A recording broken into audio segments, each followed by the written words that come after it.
Good evening, or whatever it is, wherever you are. I've been a little bit tired and spaced out, but working on small programming features is something that I guess I just do enough that it can be kind of relaxing. I don't know if any of these are going to end up being like a little bit too challenging, but this is one that's been, no, actually, this is, actually, both of these have been annoying me a little bit lately. That's an easy one. I just got to take some time to do some art stuff.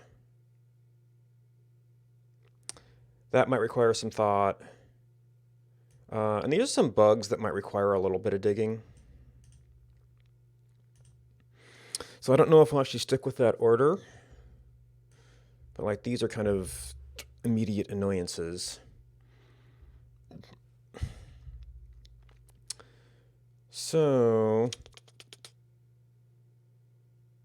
I'm going to put this with the monuments here. I don't know if that's the order that I add things to the map. And you know what? That may have been how when I kind of regrouped things.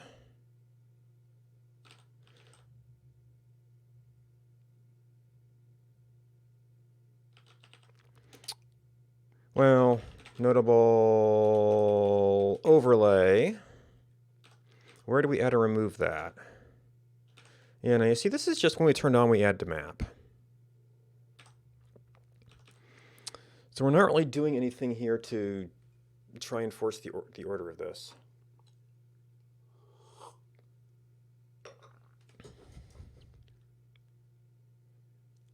That was how monuments work, but the push pin design of the old pointer, just I guess it tended to put it above the actual data point, so it didn't block out as much.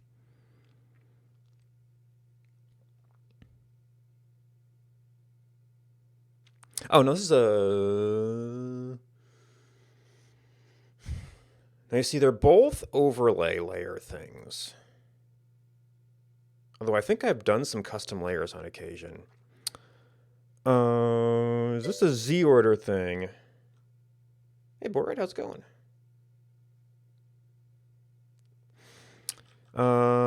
Is it Z order? There's not Z anything in here. Is it Z order because it's JavaScript? No. Right now, I'm trying to fix. Well, I don't have my data server up. I guess for what I'm testing, I actually do need to get a server up. But these things are appearing on top of some of my data sets, and I don't want them on top. I kind of want them behind. It ends up kind of blocking things out. It's kind of amazing how they look so big there and so tiny there. It's all about perspective. But I guess since I'm specifically checking this against data points, I actually am going to want to start up the background server. Da, da, da, da, da, da, da.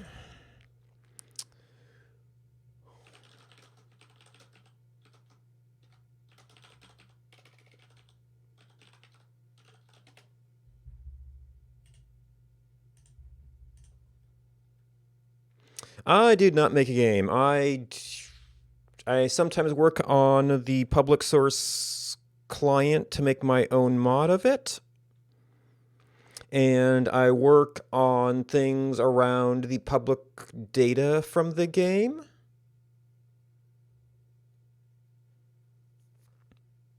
This is not a game, this is a map of a game world, which people can kind of use to reflect on the things that were built in the game. Or at least that's how I use it. And I typically have the activity map on because it kind of tells you where the towns are. But this is slightly more realistic, and if I go back in time a little bit, you can actually see at least the biome colors. It's not the full art from the game.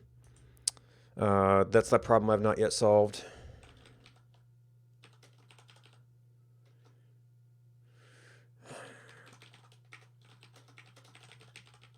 Get all our data up to date here.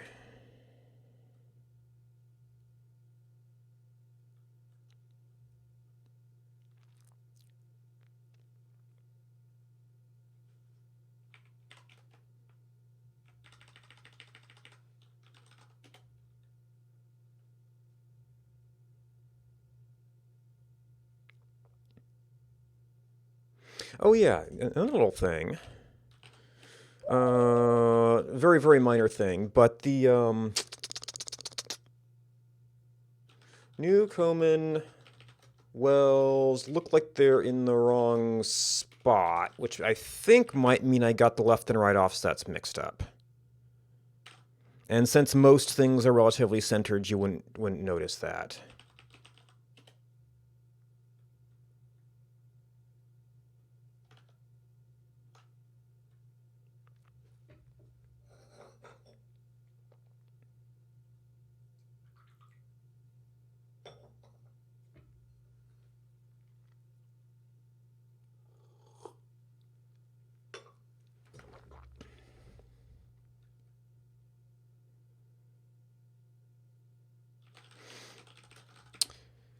All right, now we have a server. Let's see, we just need selection. All right, so there, now we can see that, actually, they might be actually better centered if I didn't do that. Now you can see how these things can be kind of blocking out a bunch of the data.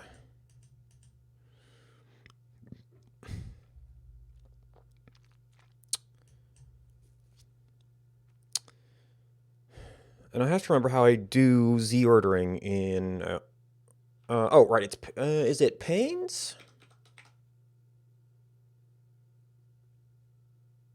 We have overlay pane, we have base image pane. Oh, you know what, we did give an activity map layer pane. So both of those count, so there's an object pane. Checker's a special thing, object pixel.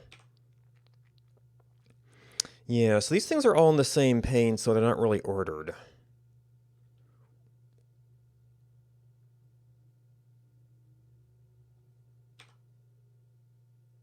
Base image. I probably need to have a new pane.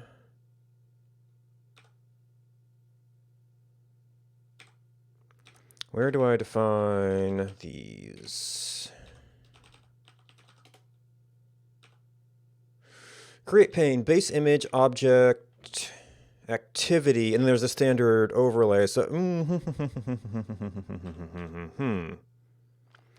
where do we define the... Okay, so yeah, that may have actually been for the opacity stuff. Where to find the layering? Or was this just so I could do opacity?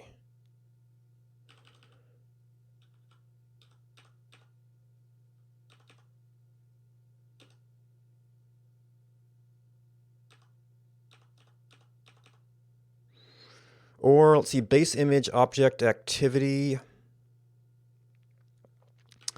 Oh, is this object points or is this object images? This is object layer sprite. Okay, so this is the object images.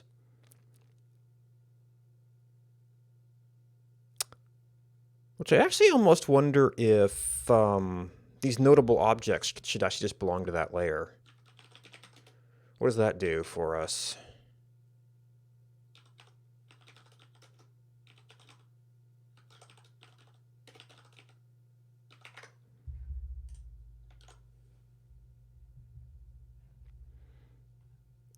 That should have actually put them behind...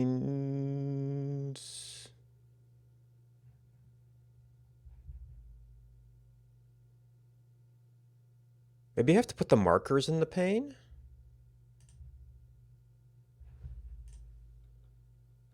Rather than the layer group?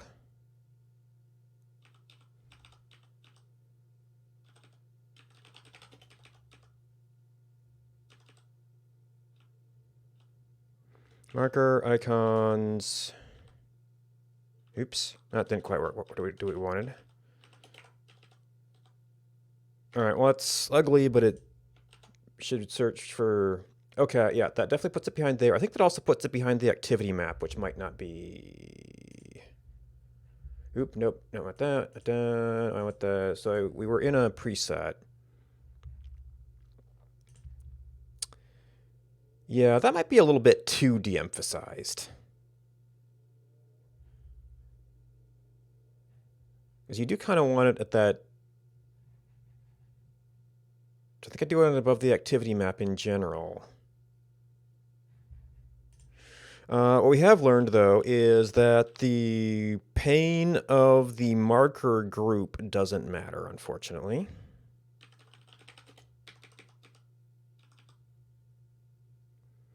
I mean, I guess we can sort of do that in a token way, but... So...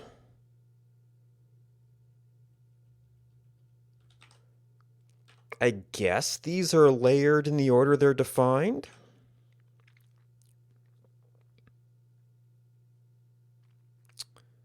With overlay normally on top and tile normally below. And maybe there's further ways to adjust that. Oh, no, I had to do this in CSS.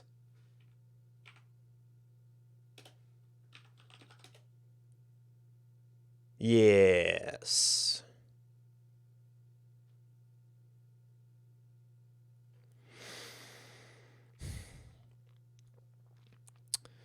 So I guess we'd have like a...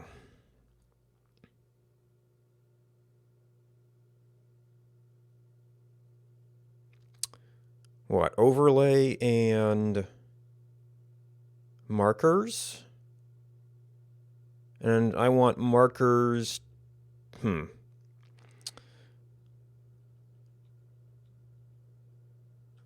Well...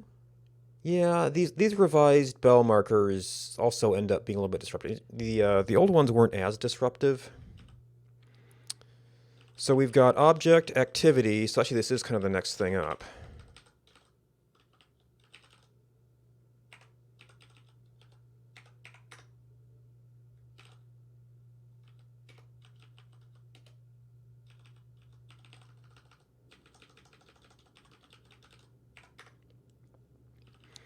All right, we put these into object pane. Oh. So we didn't used to do this to markers.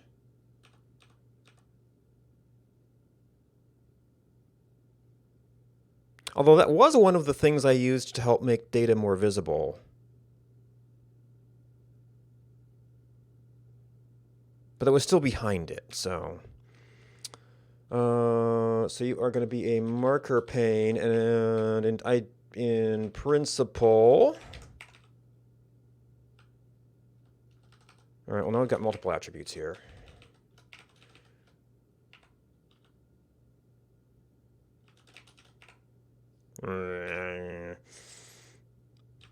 Monument's going to do the same thing.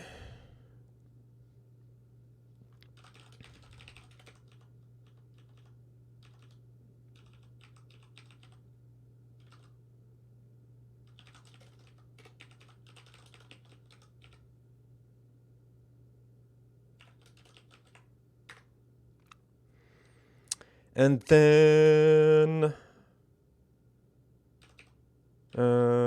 update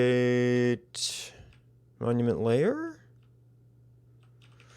Point dot monument equals marker.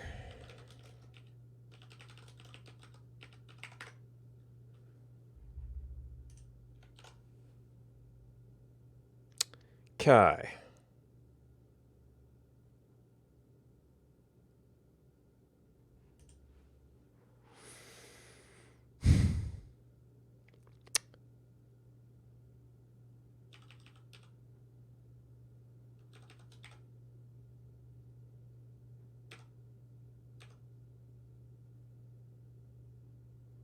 So when we put it in the object pane, it was behind stuff.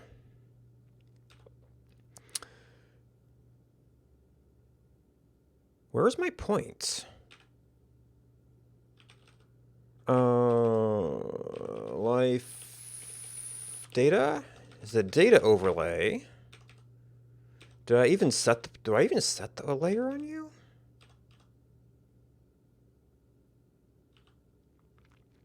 Now you see you're another layer group. But I don't set a pane for you. Unless I'm setting it on the individual layers.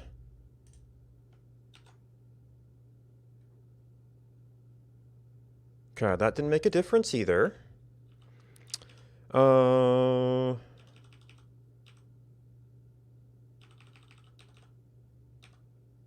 Life anim overlay and life point overlay.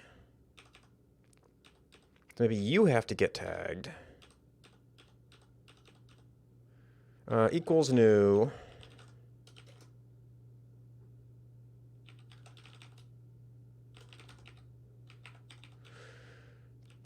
And life point overlay.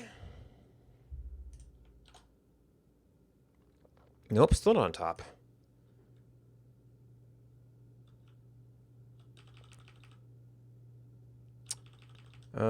You are both point overlays.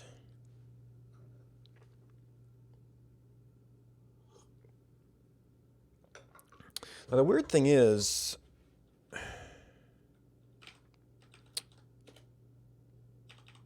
well, maybe I typoed something here. When I made it, oh no, object pane was below, no, yeah, below activity pane.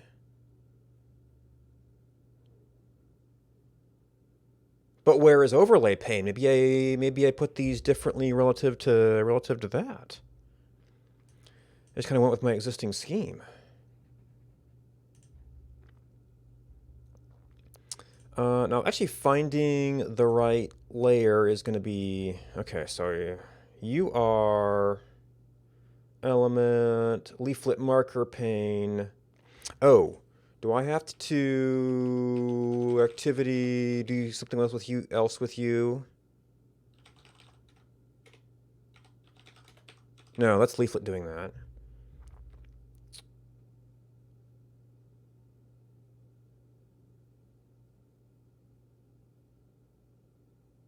That's all inherited. Leaflet interactive. Yeah. Those had appeared in behind other things when I used the other one. But these actually aren't getting the pane tags. Unless it's putting them all in something that's being tagged that way. Ah. So all the markers, activity object, base image, and then, where's my data?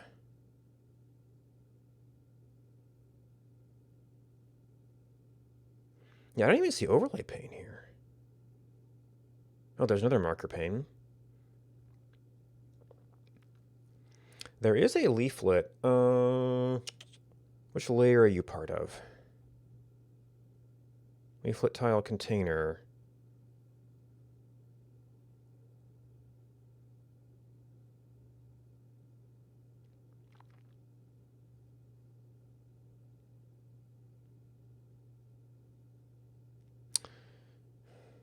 Oh, are you more like in a base map type layer? You've got overlay pane, tile pane, shadow pane, overlay pane, then Marco tooltip pop up. And we've got another. I mean, yeah, Z index is the thing I was looking for before. Okay, so overlay 400.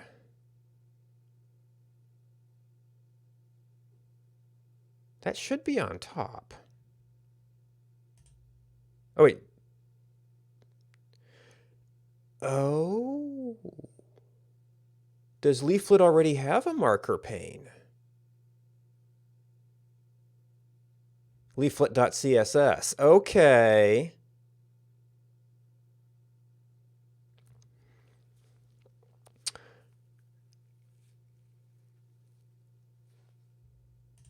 So overlay is 400. 500. Tile. Okay, so I was been putting things in tile-like panes, like activity maps or app objects. Those sort of make sense. We want These are sort of overlays, and they were putting markers on top. These particular markers? And there's already a marker pane. So really well, I have to do a more specific rule if I want to override it. And since I did the same name as leaflet, I don't know if I can override those or not. So maybe the reason that the layer didn't look like it had updated is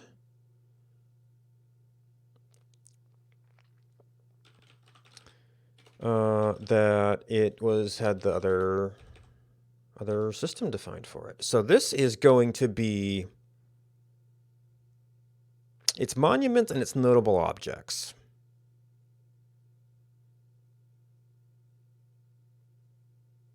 Depending if I want to move all markers, and I sort of see why they put those at the high level.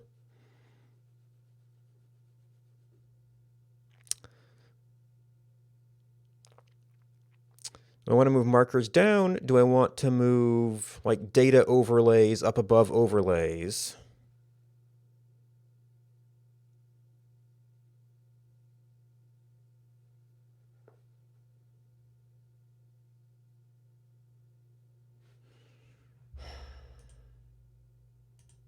Did Leaflet actually have a definition of its layering system?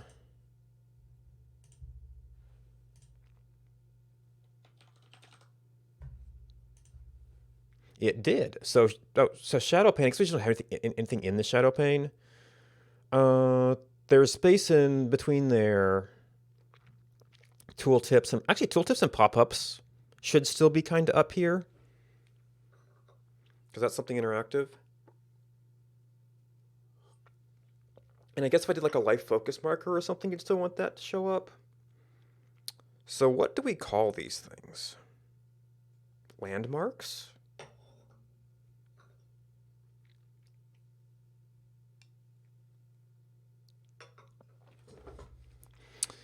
Which, let's see, that's supposed to be shadows of markers. So maybe landmarks go in 300? Because I think data is going to be an overlay thing.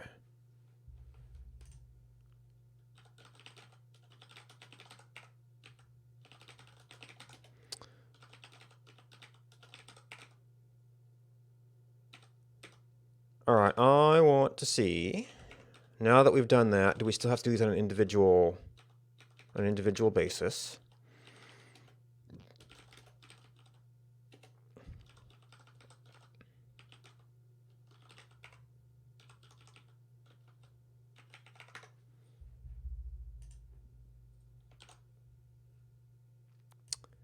And it appears we do.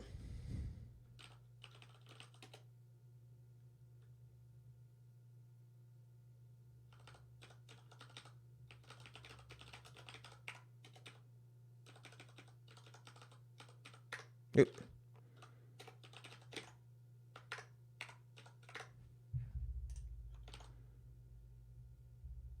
Oh. Kai, can we move these?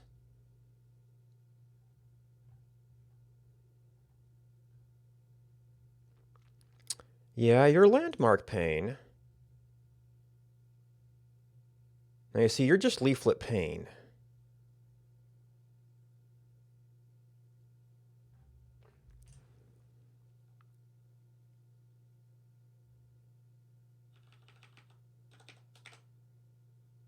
Create pane. Leaflet, landmark pane.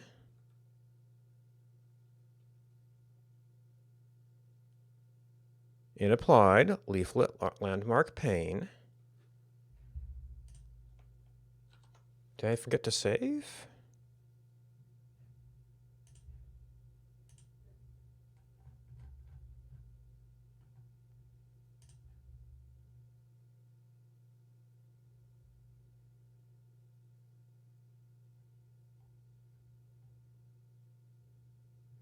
Okay, so now we have the the sort of double think. Is it getting pain from that or from this in terms of actual application to the object? Okay, so there's an empty landmark pane.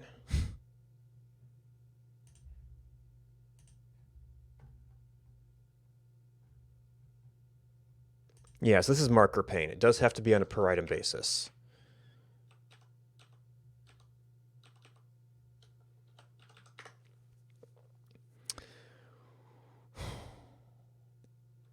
So that's getting its rule applied. Because there's also leaflet pane, and leaflet pane does have a default of 400.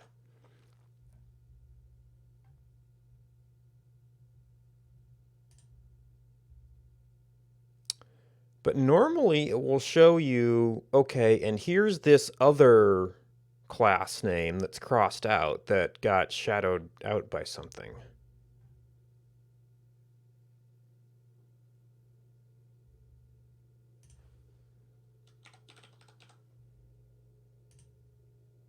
That's the only one that's saying applies.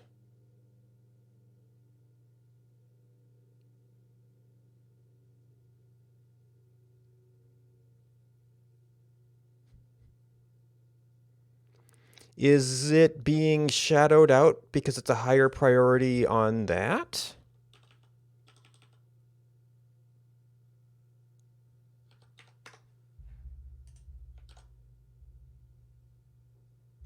No, that's not it.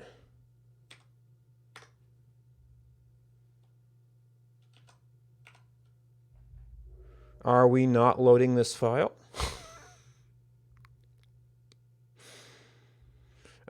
What did they put that under?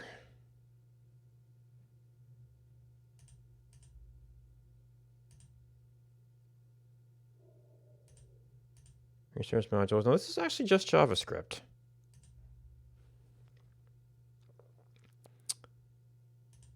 Style editor.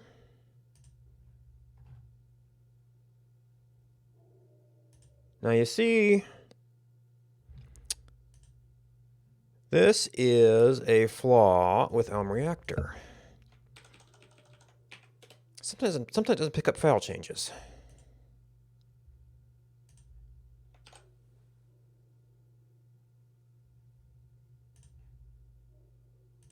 Or I started editing the wrong files.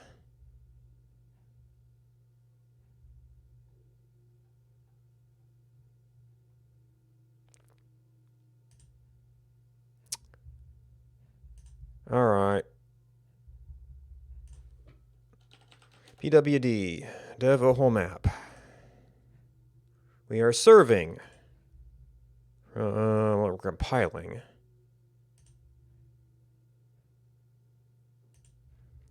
Dev a whole map.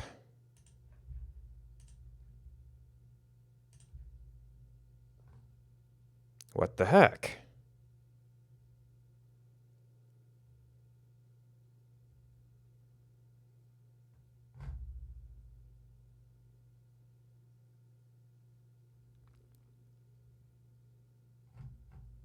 Are we?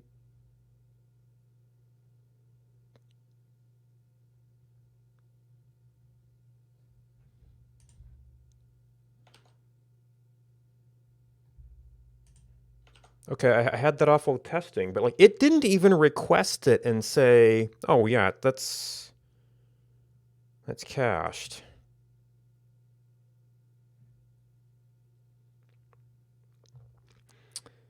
Now this server shouldn't really be doing a whole lot in the way of fancy cache stuff, but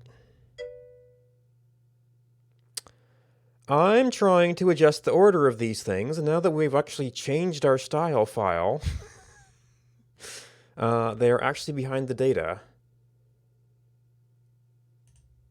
So these objects, life data, we're kind of obscuring our point data here.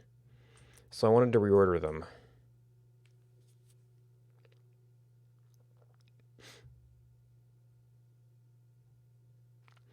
And that, well, I guess the main difficulty, well, the main difficulty there was I turned off disable cache while testing cache things.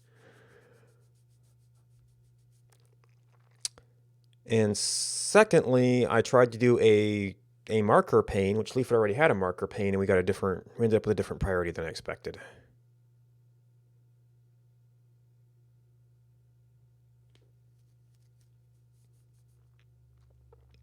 Now, while I'm thinking about this, one of the things we can do is we can select people. I have on occasion seen that biome bans will actually block that. Now, I think this is the layering there maybe could go either way, but I think I really just need to make them non-interactive. So that's the path. You are not in a pane. So they're both overlay panes, so it's kind of either way. I think really I just need to make you... There's a thing for pointer events.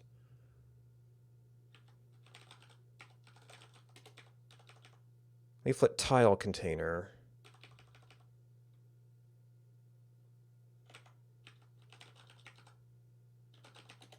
No.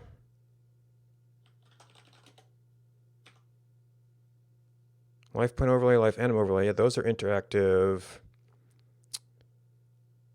Anim overlay, add interactive target.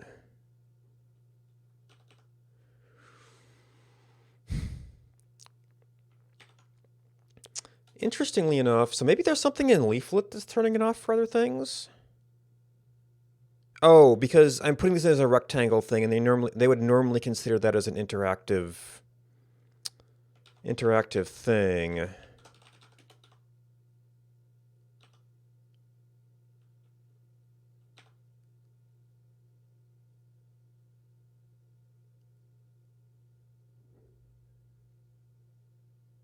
Maybe I should change this to make it... Anyway. This is just a series of rectangles. The rectangles are often used to mark maps, which means... I actually think that they're actually kind of classes of markers.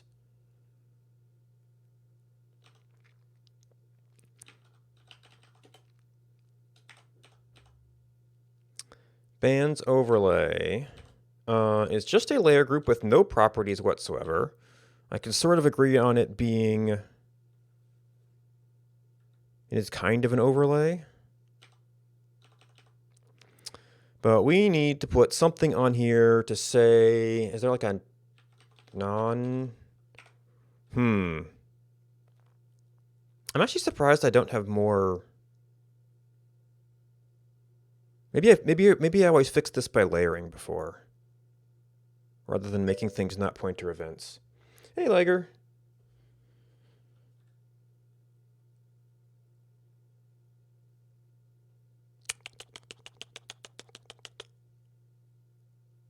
Because I've searched for pointer events. I've searched for... Well, maybe it's a different version of pointer events. No. I've searched for interactive.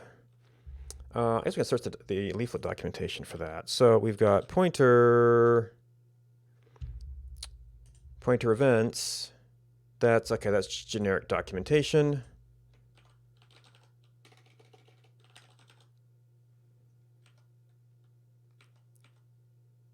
Click tolerance. Doing a click to be valid click.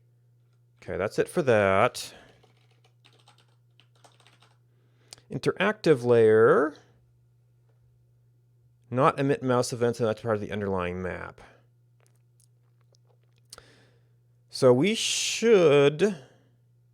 Well, this is maybe for something that can count as interactive. So we can try... I don't know if that works on a layer group.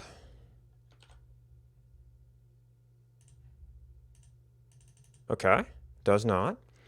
What about the individual things that go in there?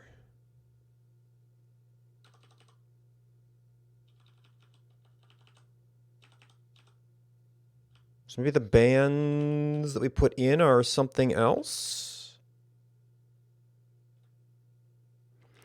All right, this comes from the band history. And then these come from these layers. This is a function that is making itself layer groups. Now they're layer groups of rectangles. So there's two things we could actually be potentially doing here. And maybe these are not interactive, so I don't, maybe that flag doesn't count for them.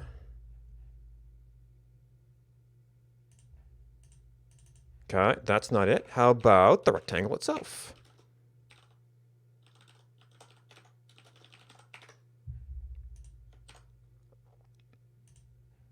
Yeah, no, we hadn't turned it on.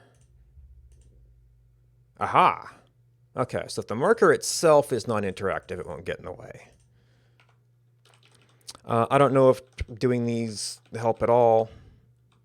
It expresses a bit of intent. I guess it's possible that having that on the intermediate layers could do something.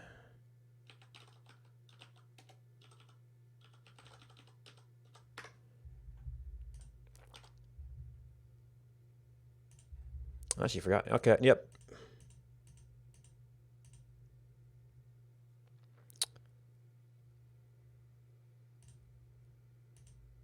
We're actually getting some very wide clicks here, huh? Oh, this is you know what? I've never fixed this to select by... No, it's selecting the visible point. Maybe it's also selecting by birth. I don't know.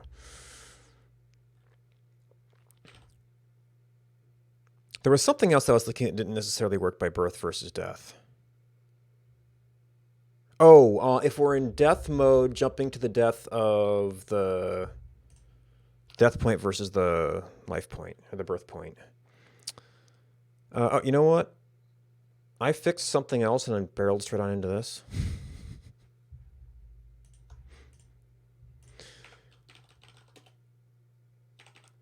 Right, because I was dealing with layering stuff. It's like, oh yeah.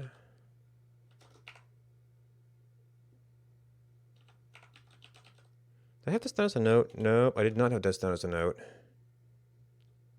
Although really, that should just be done.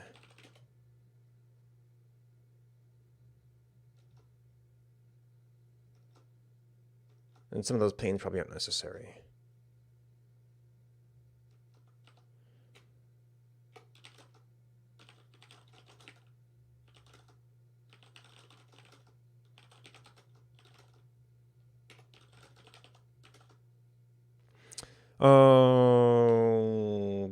Prevent band overlay from click blocking.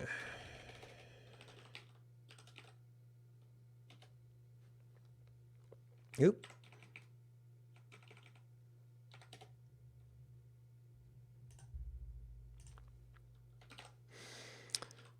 All right, the other one that's annoying me is that, see, I think it's whenever I go over a span boundary, it's actually going to be less noticeable and even less of a problem, but it is still overriding a user activity.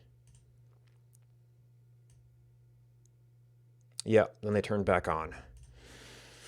It's actually, and that'll be more noticeable without the life data on.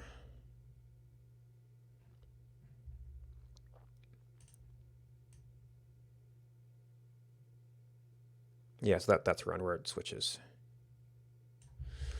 So we wanted the positions to update, but now it's overriding the user choice on when the layer is visible.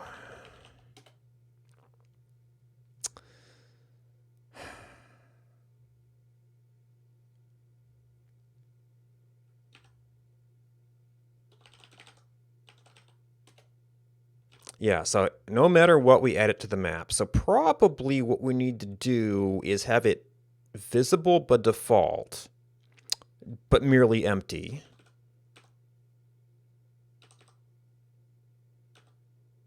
Where do I do initial whole base? Ah, yes. Biomes, rift, bands.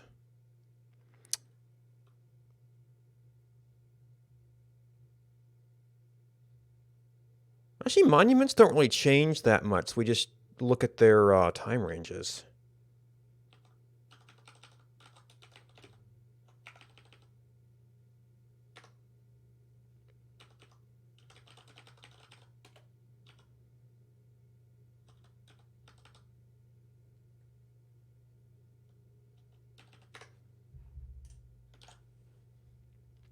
Okay, so initially visible. Oh, we still got ourselves into a preset.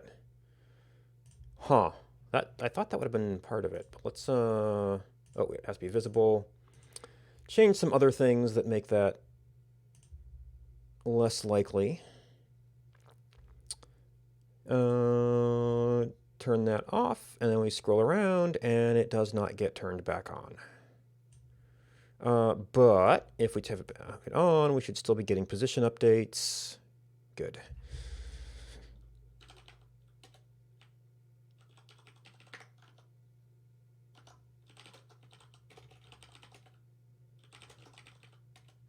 God, that's just what we expect.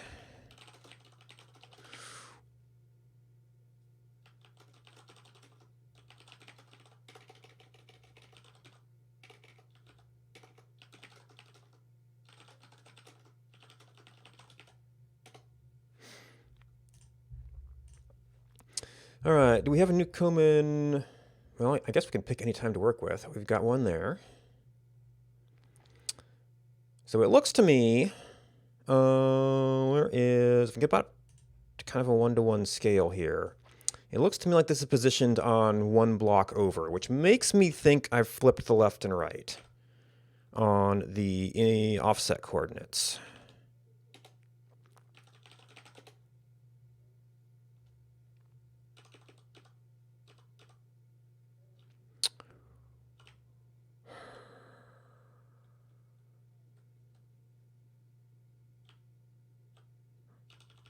Maybe this is when I set up the points.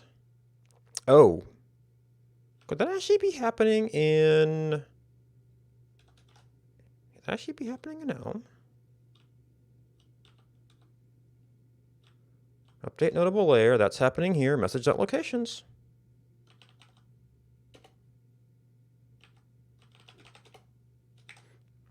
Notable objects received. Send those off. Da, da, da, da, da, da, da, da, da, da. Do we run through a little processing? Powers notable object. Did I fix these locations at all? It still seems weird that's off by like exactly one block. But maybe I never went back and... No, I did do offsets. That's why towers and things kind of resolved their base point.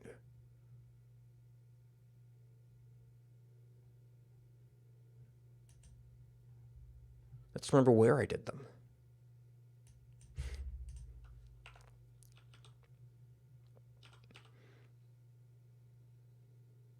Oh no, that's a map positions. This has to be where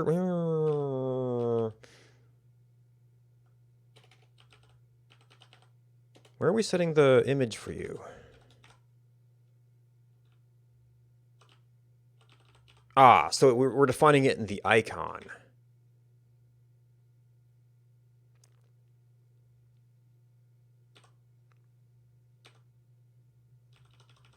Yeah, so image width.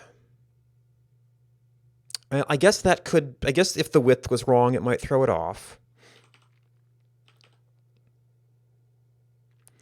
Let's see, the opposite of 2 would be 0.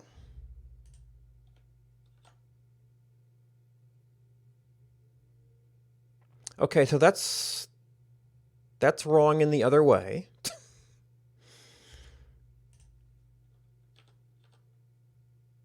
It's like exactly one block the other direction.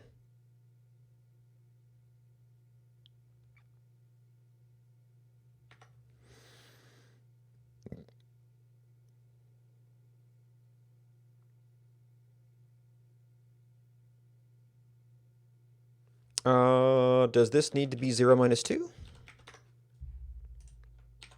I think a negative would really throw it off. Nope, that works out to the same thing.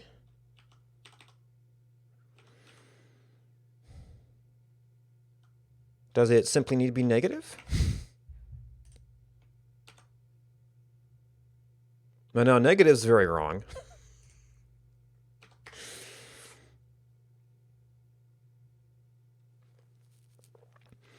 Alright, so can I tell what this is?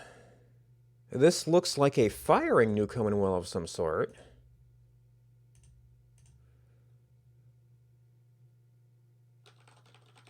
Newcomen pump? Is that kerosene? That's it. 2344.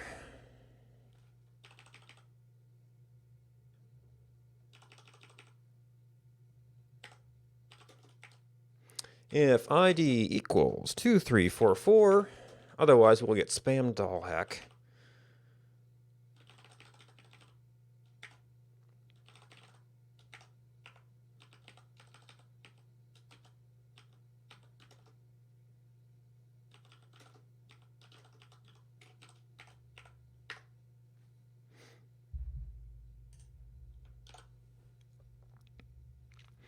All right, so we have negative 79,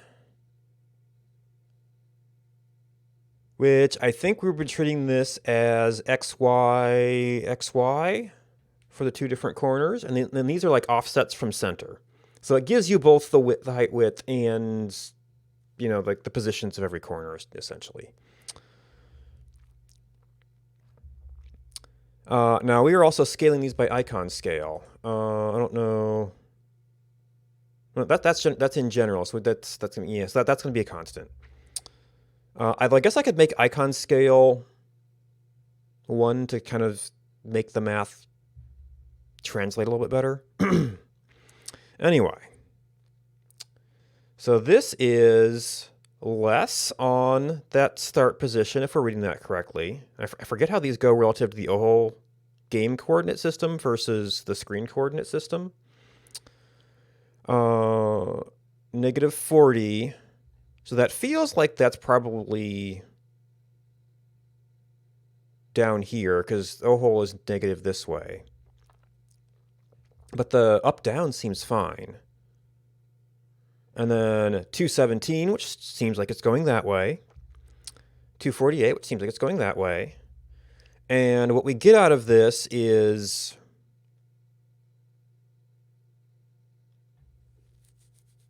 yeah, so these are like almost full size. So I think I might need to change my icon scale. It's going to look terrible.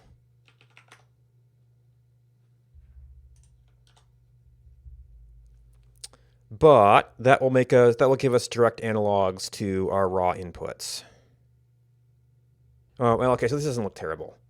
This looks terrible.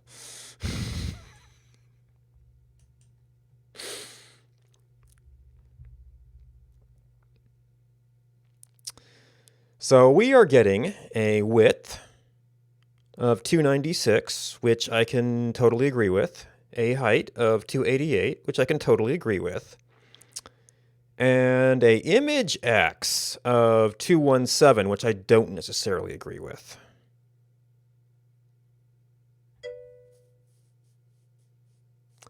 Shoot. Where did I say analog?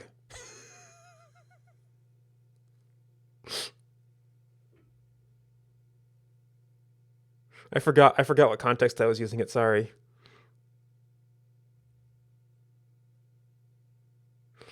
It can be...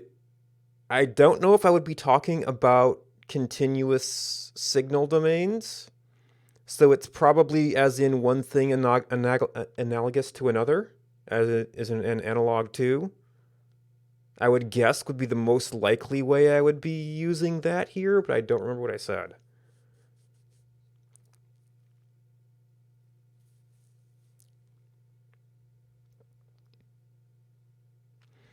Yeah, so that seems too large considering that our offset was negative 79.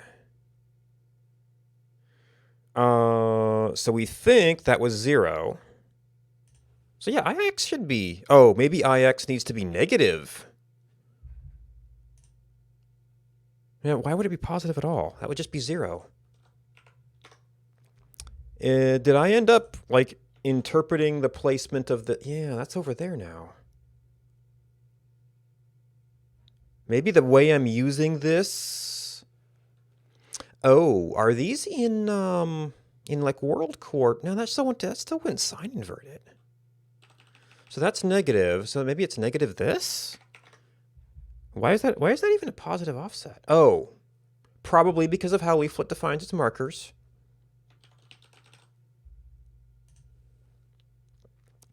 So the numbers that we give it, I was looking more at I mean, it should still be in here, but oh, actually, this is icon. Where did they file icon?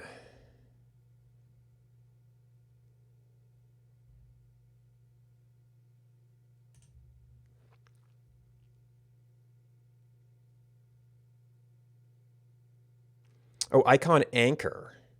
Okay, so where's the anchor within the image? So that is a positive, but this was a negative offset. And the other thing we were giving it was, so that's a positive and a positive. But this is the low end. So shouldn't our positive have, oh, right, they're doing it from this corner. So that is this distance. So jupe, and then this was a negative. So originally it was up this way and back this way. But it was to this. Oh yeah, so it was this corner to that corner. Leaflet's up here, and it wants the positive offset of the center of it. So we had a negative number, we need to go positive, and then this was originally, how far up is this corner from here? We need to go down.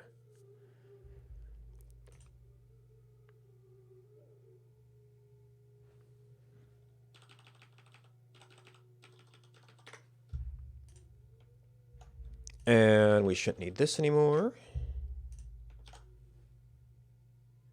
Okay, so now that nicely lines up. Everything else should be looking a little bit better as well, but most of them were, wells and towers and things that are pretty well centered, so you don't really notice it much. These might look a little bit better too. They're maybe a little bit long.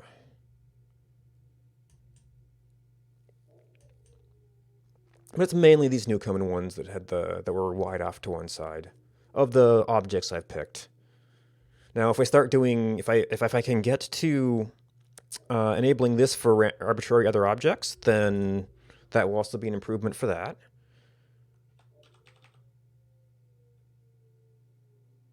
Although I still have to decide how I want to do this. If I want to do this as a custom draw thing, or if I want to keep doing leaflet markers.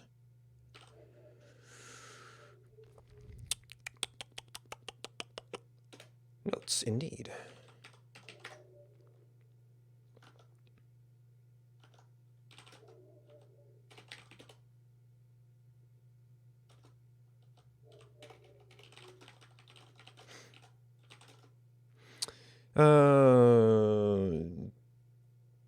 Fix marker icon alignment.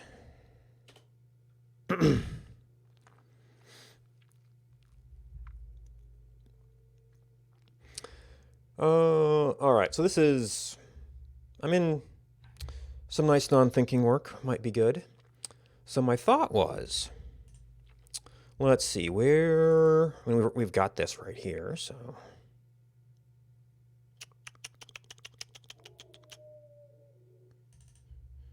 Oh, but I need to know what item it is.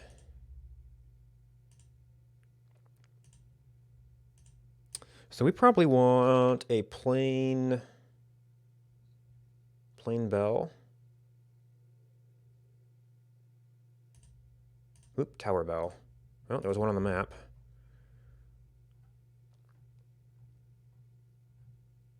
No, that's a bellows. That actually looks like an error. Oh, nope, okay, so that was just something else that was in the selection set. Yep, that. So we could do that one. There's also like tower bell with rope. I don't know if we're gonna have one of those in here, but we can always go to one tech for that. Yeah, tower bell with rope. Because favicons get so small, I think that this is going to make it kind of muddy. That'd be pretty hard to see at that size. If it was behind the bell, it might have been okay.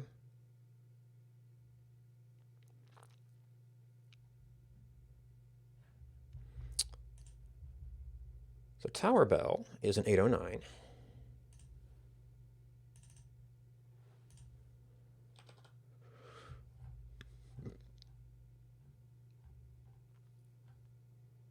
And there's probably a sprite for this too, but that'd be a little bit more digging. And then I have to figure out what the proper way to do favicon stuff is. I probably want to stick this. Do I have a work directory on this? Yeah, yes, but it's up here.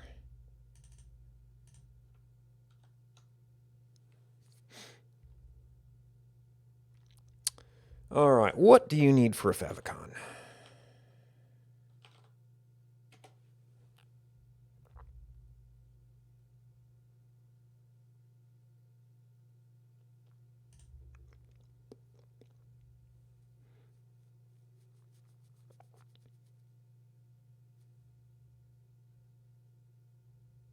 Standardization. How to use. There's a link element with a rel attribute. So the file. Okay, so favicon.ico might be. Well, these are still all. Oh, yeah, PNG is just like the default search. If we specify this, it will hopefully preclude the default search. And then we have to double back and look up the standards on it. So there's some browser support things. So SVG has some issues.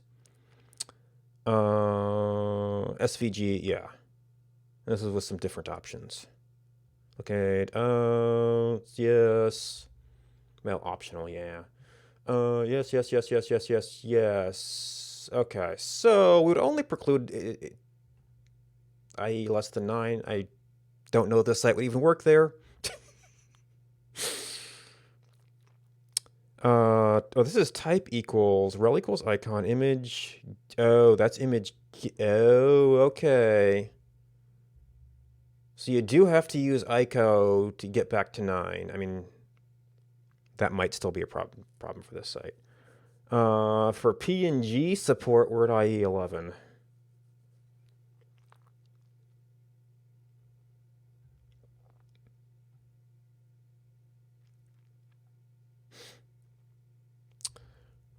I mean, probably pretty much fine. File format support. Icon, PNG, GIF, animated GIF, JPEG. Firefox does everything. Only if we do PNG, and this is from version blah blah blah blah. So you do get better compatibility with ICO. Can be said. ICO explains the details for icons more than 256 colors, which should not be a problem. And that should just be a thing we can convert to, so it really doesn't matter that much. What is the now? It says they can be this size. What's the recommendation?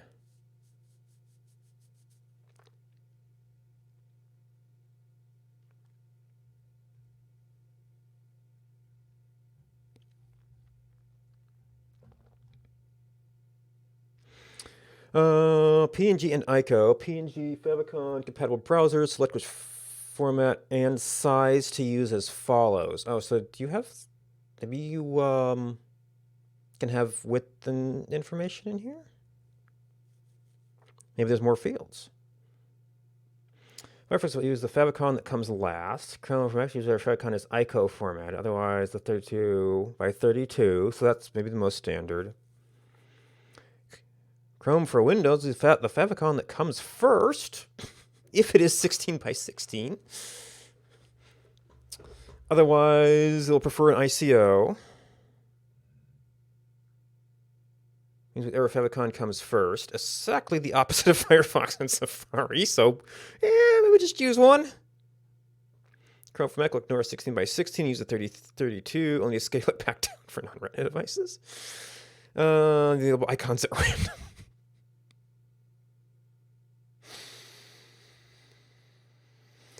Okay, so that's the underlying behavior. Recommendations for icons in multiple sizes. Specifying multiple sizes using the attributes rel equals icon sizes equal, then a link tag.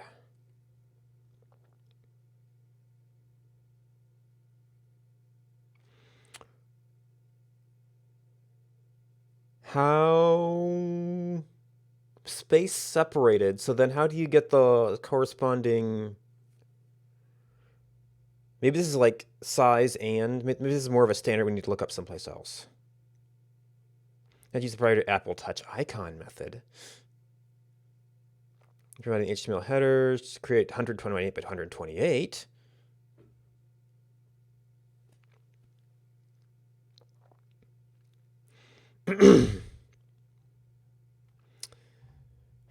I feel like I could maybe use something a little bit more prescriptive. Like how the heck this works. That is just general, so that is not a link to this particular thing.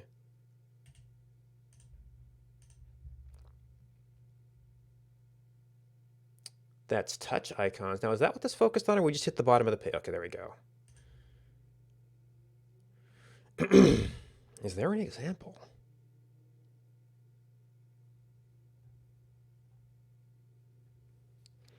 Sizes equal. Now, you see, this is when maybe ICO can have multiple sizes in it?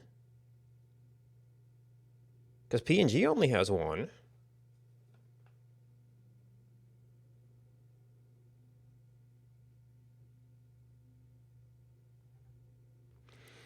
All right. Well, let's see what Gimp can say about that.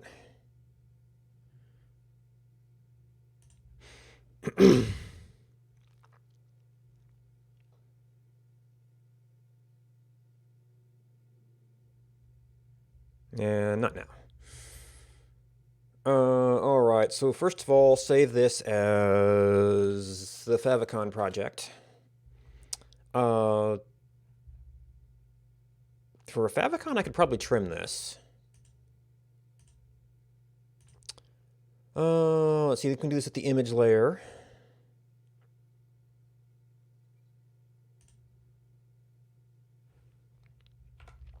All right, so 57 by 60. So now we want to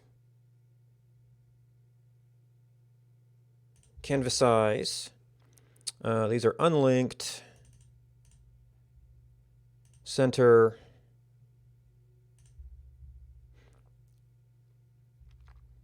All right, so that's our base image.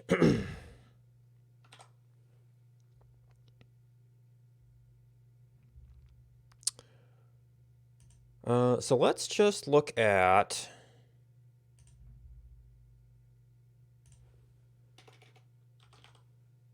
can you do this? This is still work.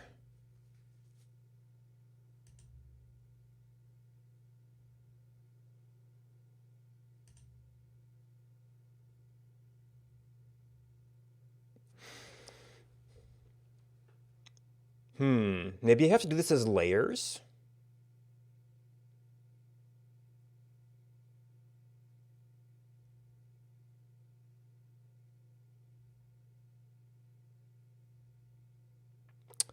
I mean, I could probably palletize this. Certainly, no, actually, we do, yeah, we technically have a little bit of alpha there.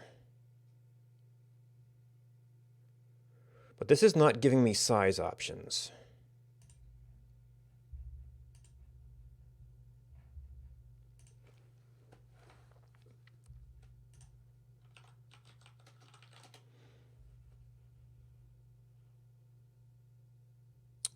Well, we can learn a little bit about it. Image for computer icons. One or more small images at multiple sizes.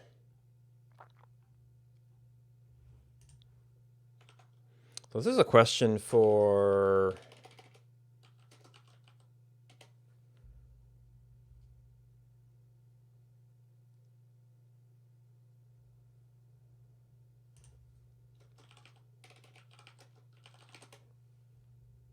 Well, maybe. Yeah, actually selecting your color palette. Basic shape. This might be more recommendations for like how to do all these detailed stuff. This only seems to really be doing one size.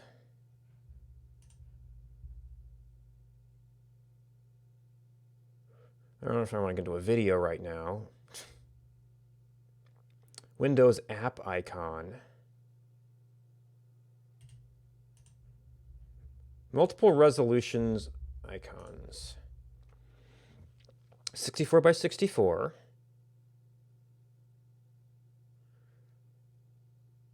Copy and scale. Copy and scale, copy and scale. Okay, so it is layers.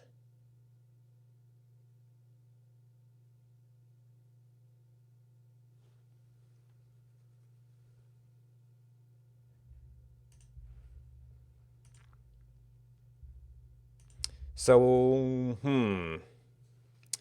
well, we're at 60, so just making this 64 probably makes sense. And just have a little bit of well, that's going to translate to transparency in every layer, isn't it?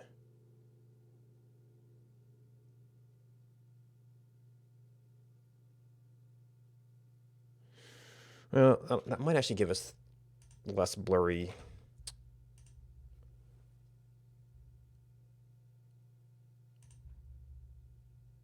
Resizes.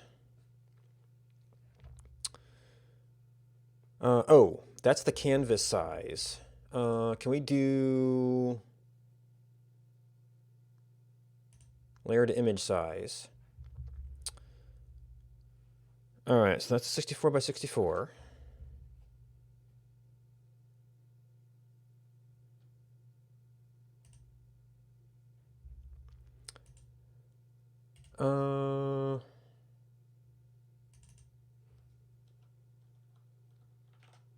Try and keep track of these.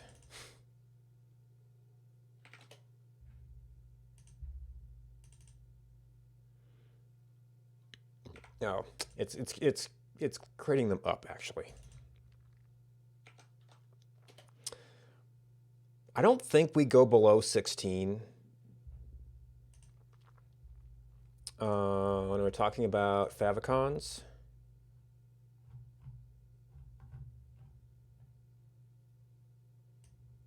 Oh, and there's a 48 by 48.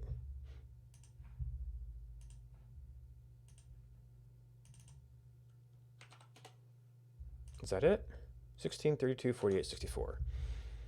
All right, so this layer, scale layer.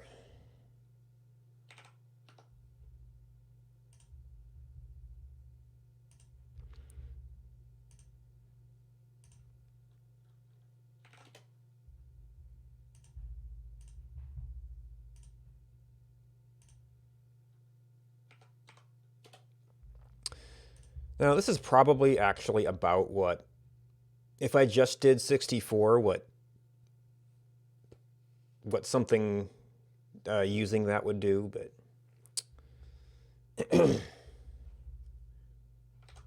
all right, so now if we export as ICO, yep. So we got all the different things. We do technically have alpha in all of these. So hopefully that's not a problem for anybody. 8-bit, 24-bit, 32-bit.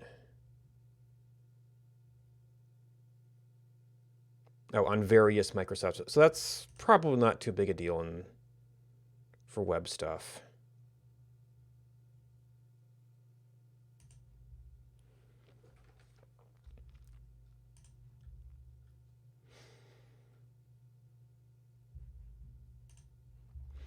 All right, so we have an ICO, which I mean, probably get used by default, but we might as well put the tag in.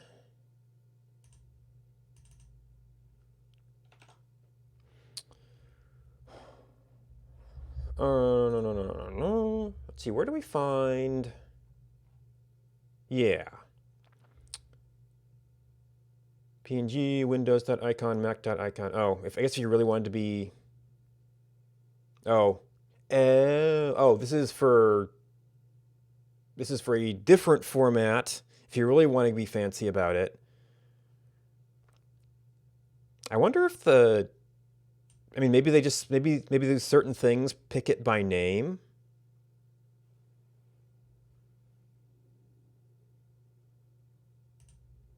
But I mean, this is... Oh, this is...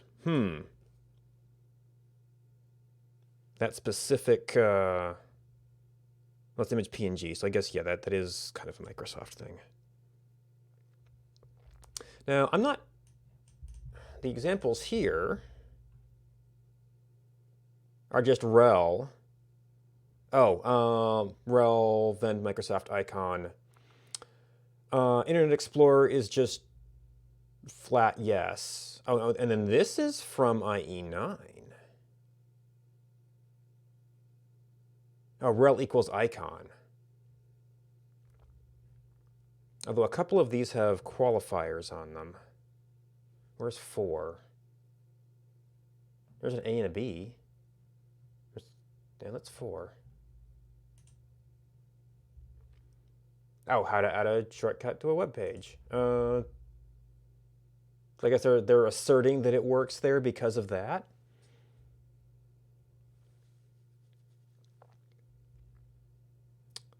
So this seems like perhaps the most compatible.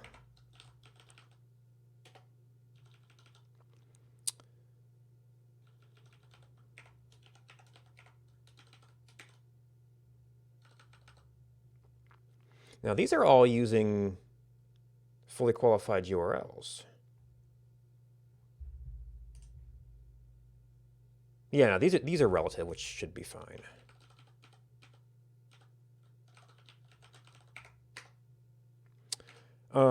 And we can do...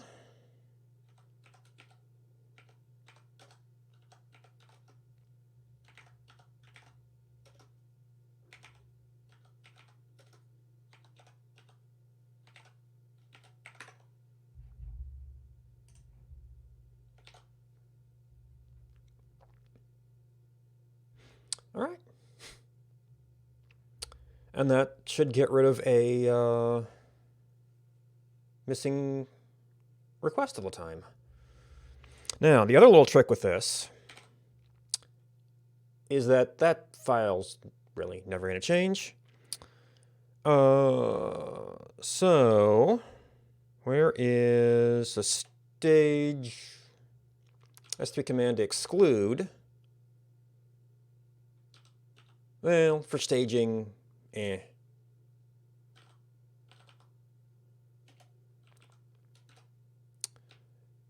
Probably need a separate line for each one.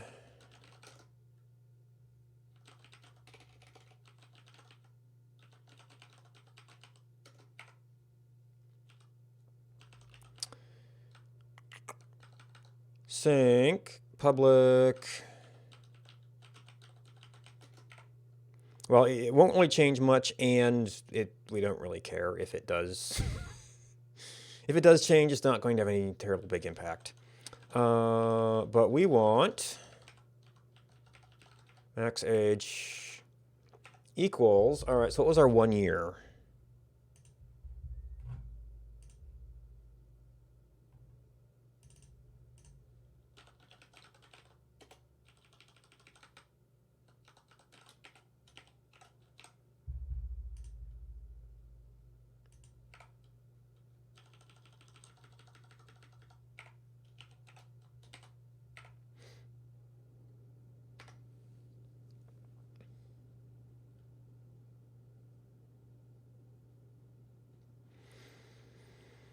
I've also been thinking I should put a small time on this because I was noticing a small setup delay. Of course, if I haven't gotten it recently, it's still going to be expired.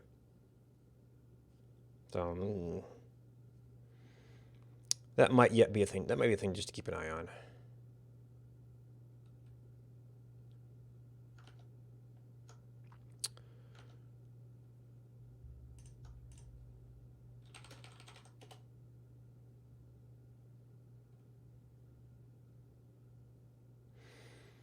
Okay, so that was like just keeping around our original. We've got the project, oh, which I guess, sorry, this is our final form.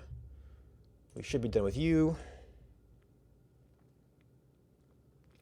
And I guess the work favicon I don't really need because that was the same file. I just copied it.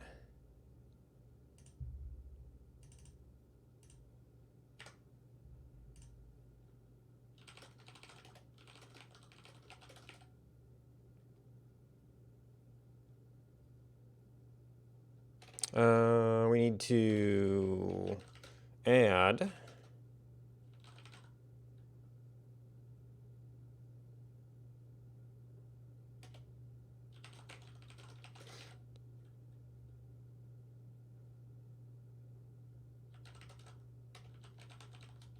oh, and this is a note too.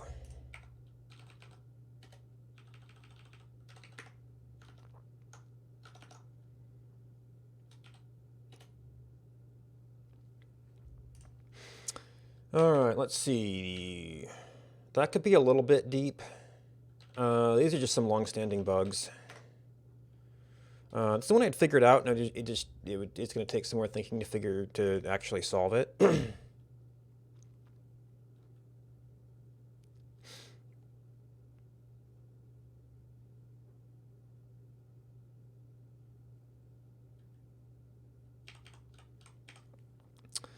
So this is one of those things where I think if we're doing, well, yeah, this is arcs. This is over longer periods, and then we go to here. Yeah, we're like down here, which is not correct.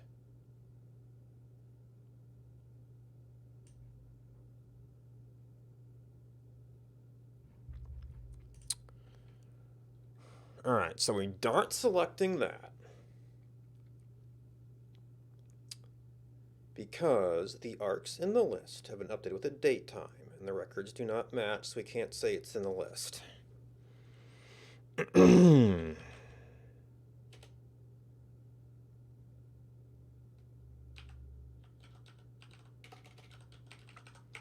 What do we call this?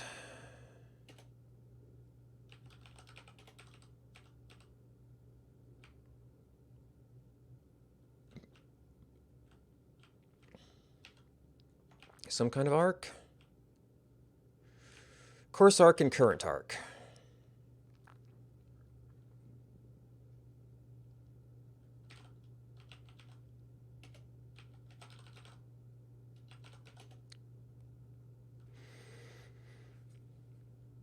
Because maybe arc is... So this might in fact be arc for time.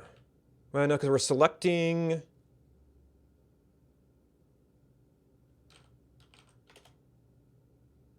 Updated with a data time, so we're looking for something that's a arc, not a arc for time. Nothing.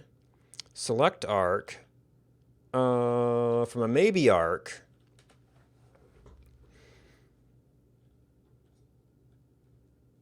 Oh no, we're setting our current arc to a value that's been updated. Either that or the list has been updated.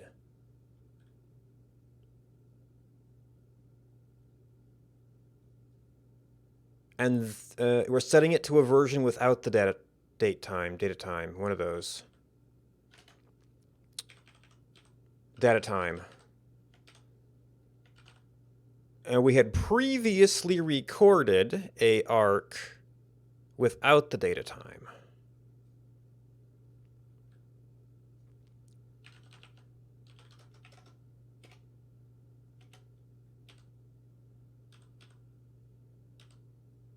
And this could be getting updated someplace else.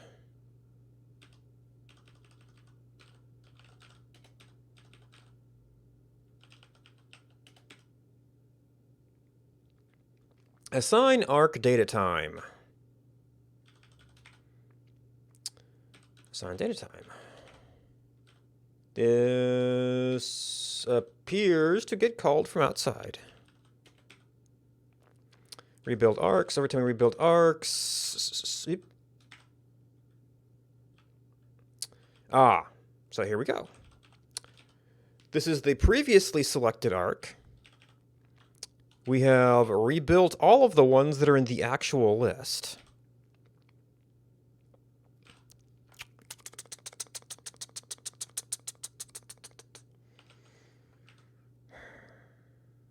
How would I... Data type is one of the things we kind of tend to think of them by. I guess we could go by any number and it should be unique.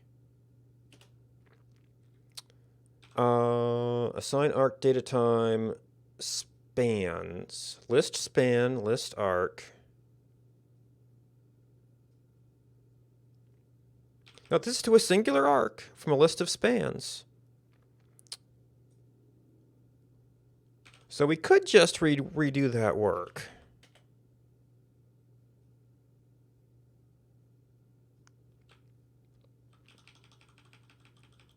No. Server arcs, data arcs, rebuild arcs. Oh, rebuild arcs. Given a server.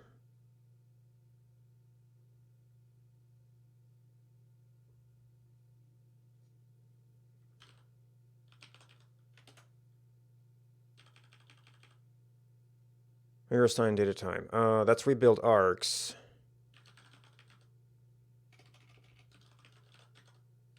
Which is, I guess, is in here.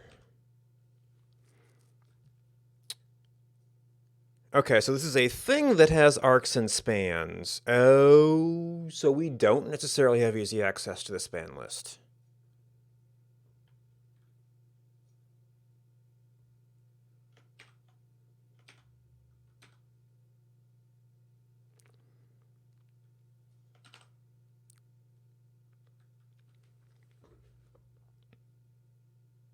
Oh, this is from arc list. Oh, this happens twice. When we get arcs, when we get spans. Well, arc does. Okay, so a span list does not necessarily update the current arc, so it doesn't have that problem. Or at least if it does it downstream where we've got everything there. So it's here. We might have spans, and because the data is being updated, we probably do have spans.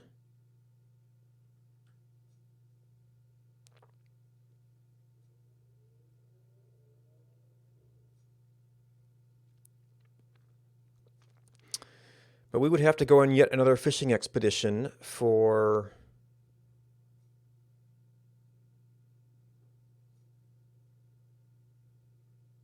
the span list to do that.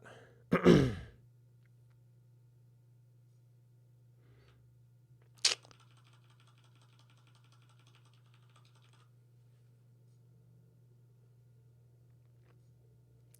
I don't really see any way around that.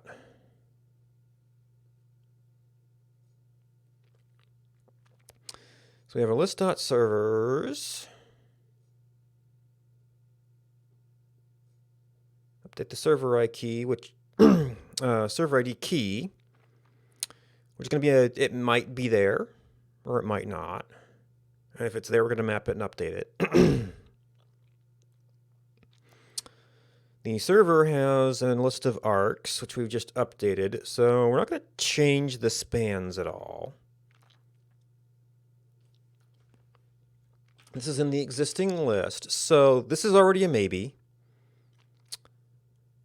We have a model.servers, which is certainly a dictionary, but the key might not be there. We have our server ID from the message. I guess we basically continue reprocessing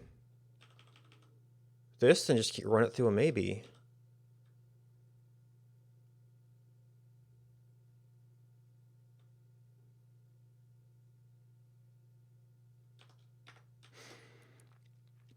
So we're in a maybe already.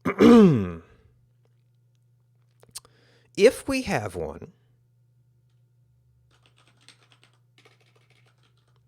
And this might be an end then if it results in a maybe itself. And here's our maybe arc again.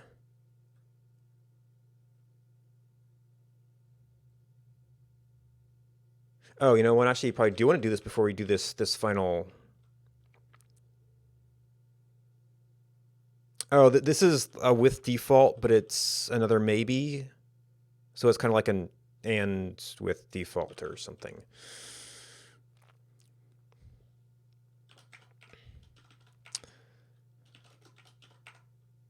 So model.servers is definitely a dict. We're not updating the dict in this case. We just need to get the entry. So it kind of becomes a map too then. This is this. So this is good evening. No, wait, this is a function, so it's a maybe. This is definitely an arc. Because it's in a maybe already. Although I guess I could put it in here and just do a map too. Model.servers. We have to. I don't know. Is this reasonable to pipeline? Dict dot. We only need to get it here. But now we're in maybe land again.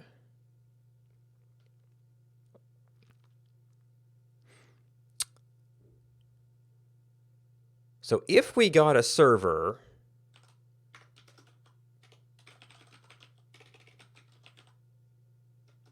we want to get its spans.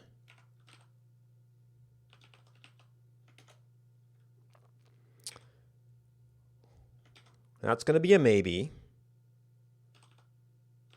And I could probably even just do this all in one operation, but I'm thinking through it right now. So list spans is then going to be a thing we can apply into a partial function. We could just do assign data time, or I could put it into a function that put that in the appropriate position. That's for assign arc data time.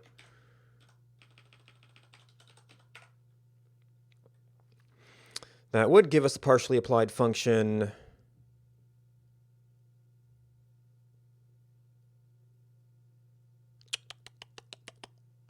Or we just do this.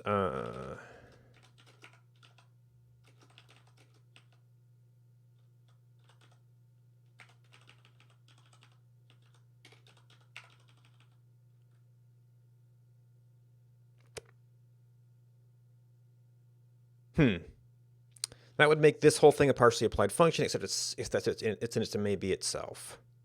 So I can't just use that as the map.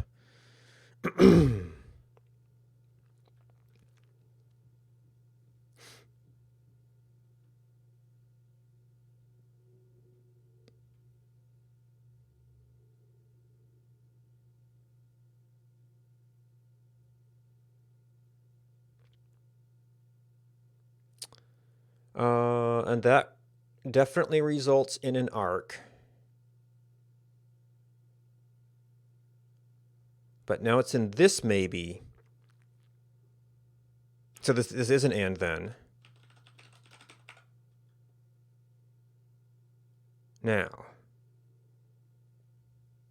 that means we could null out our arc if there isn't a span list right now.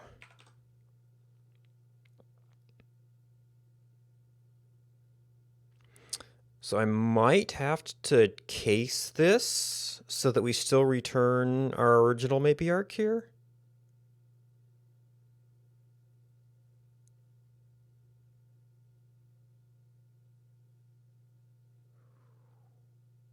Let's see, none of this.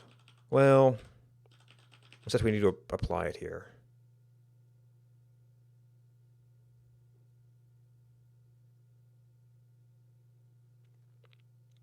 I wonder if I can pull some of this out. I could get a maybe of a function of arc.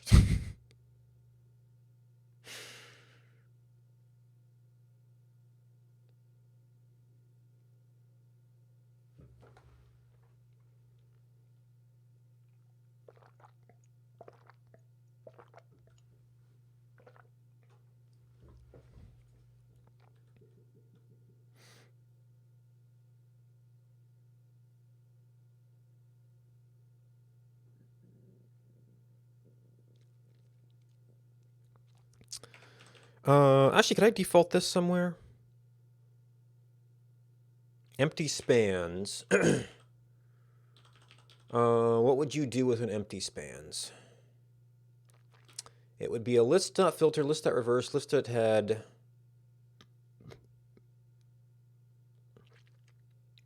Actually, it looks like this data time is effectively maybe. Yeah. And it would bend up back at... So these are the fresh new arcs. These aren't going to have data times.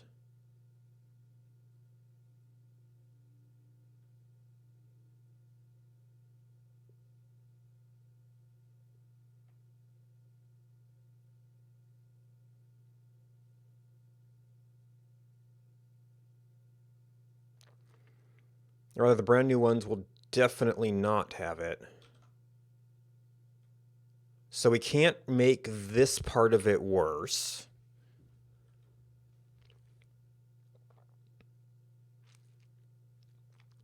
So if we were to maybe dot with default this to an empty list. Well, no, we need to get spans out first. Then this is not a map anymore.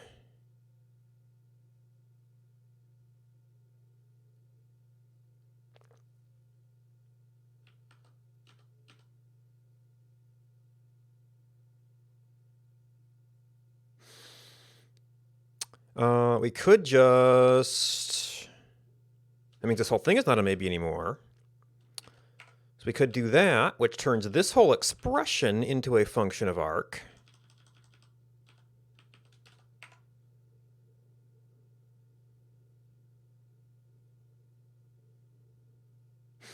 So if it's there, we pass it to this. If it is an empty list,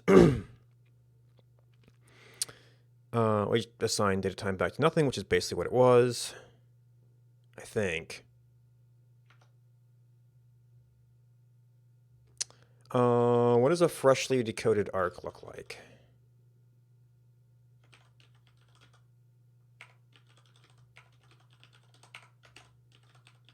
How am I dealing with this?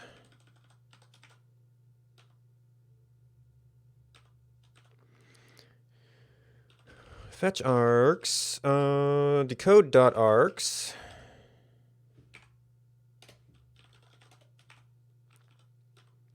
List arc. Yeah, there's no data time in there.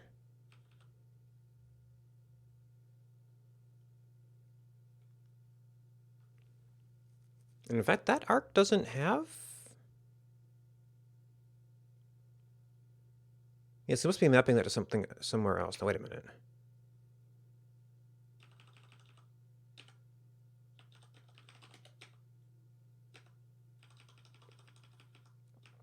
Actually, that's a good question. It is a list data arc. So how are we assigning an arc data time if it doesn't have that?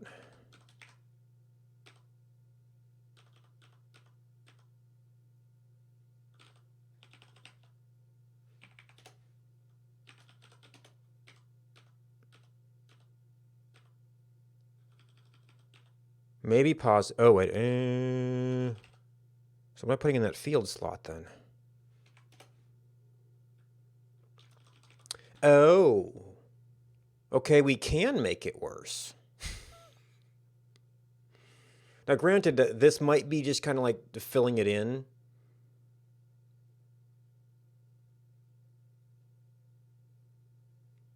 But we put something there.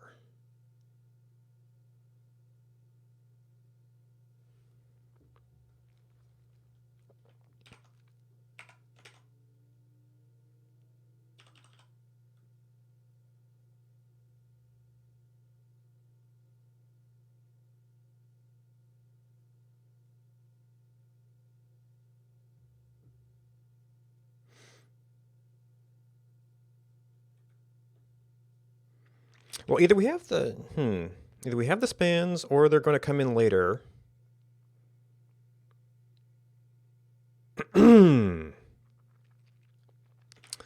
But the way this works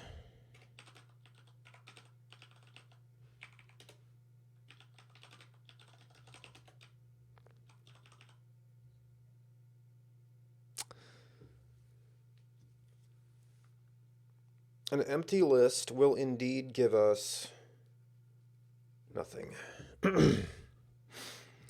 Well, it's supposed to be a list of spans. If I could just dump in the current value as a default, that'd be nice.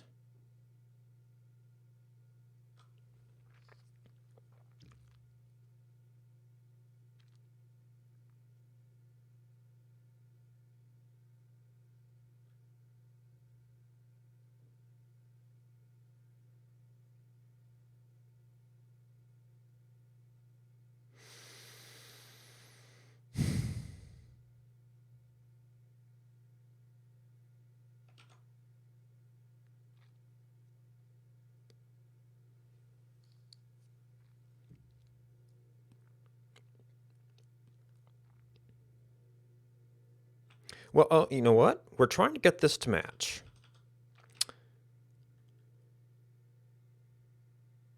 If we run this through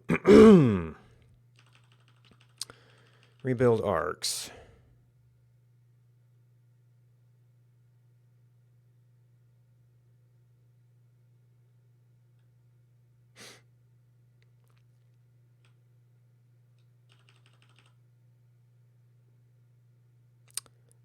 with an empty list.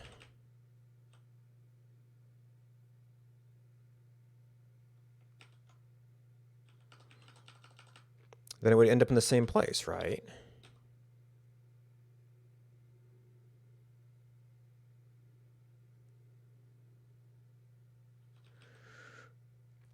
Oh, you might actually be remote data somewhere.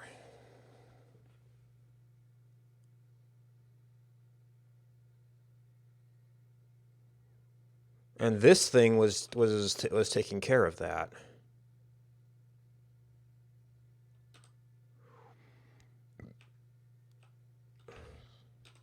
So if we get spans, now we have a maybe of remote data.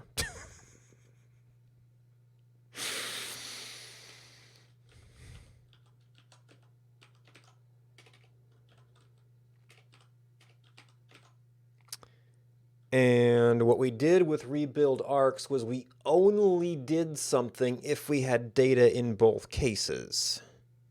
This is trying to wipe it down to nothing, which is kind of no good.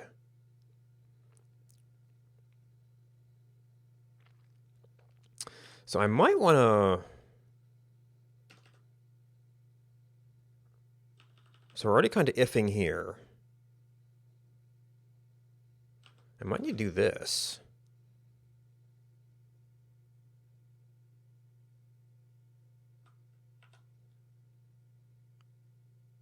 Let's see, so this part is kind of independent.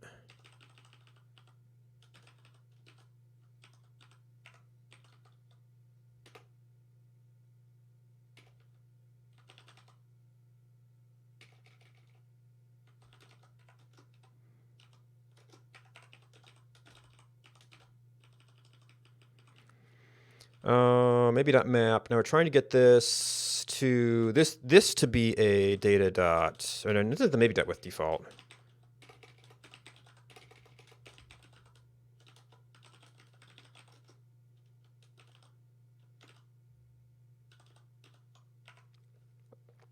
Not available, not requested to be the same here.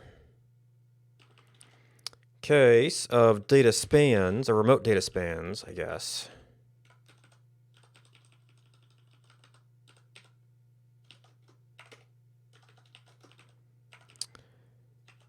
If it is data, and actually, there actually is just an operation for this. But the thing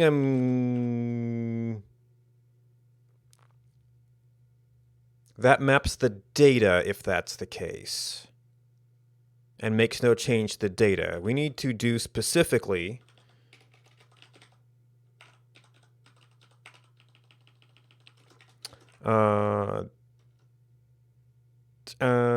that returns a function of an arc if there's an arc. If we don't have data, then we just return the same thing. Is this always or is identity? Always as you specify a value.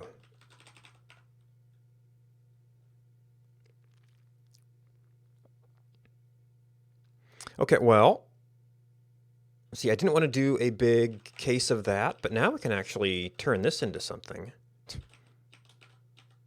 I'm not sure what. There's like an assigned data time again.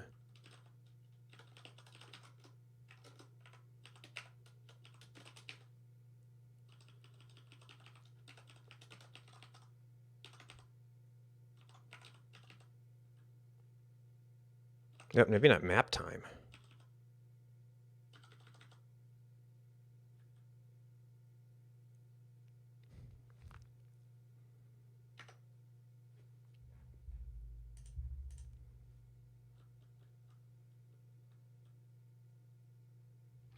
This is from our old data package module.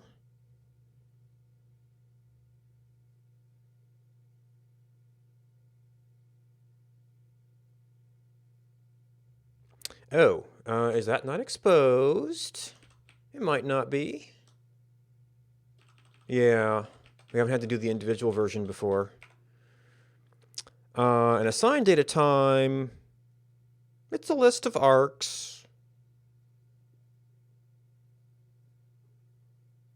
You could make it work, but why do all that packing and unpacking?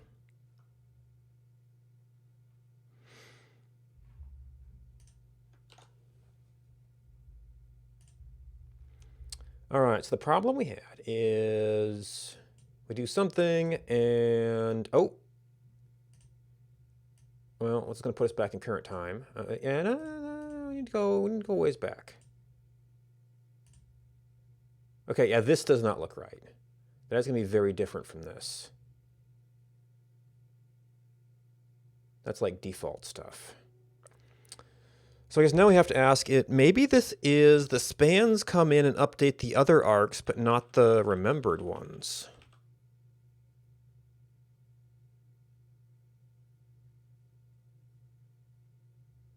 Is that right? Because we don't touch those when spans come in second.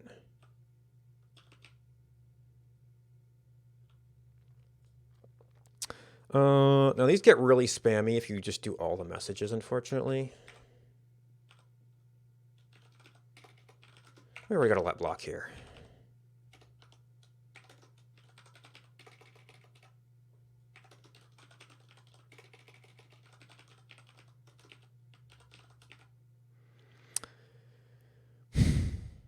I don't actually need all of them here.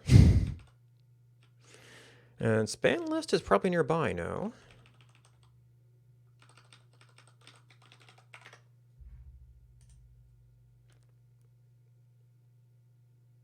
And we still kind of need to solve that. No, this is spans arc, so this should be the case we just built for.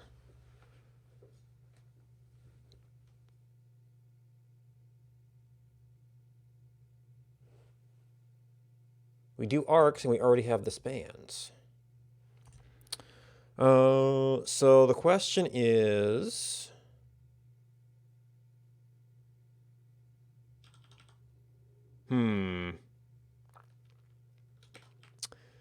where's our subscriptions? I'm gonna have to be looking at the debugger again.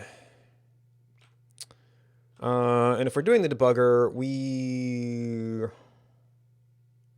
that's playing, which we just have to not touch. That should be temporary. Update highlighted objects. No, that's something different. Animation frame.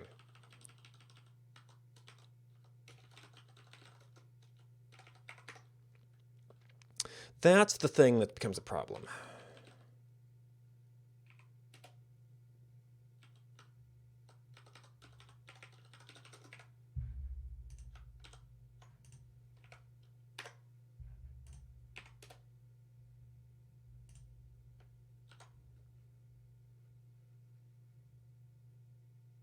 Oh, do we not actually advance here? Or are we just going really slow because of the debugger? Yeah, we're just going really slow.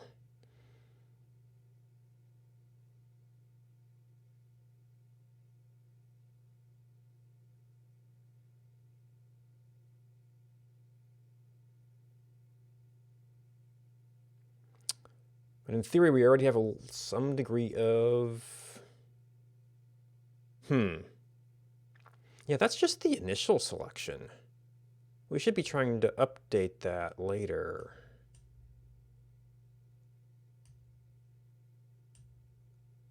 So arc list is where current arc.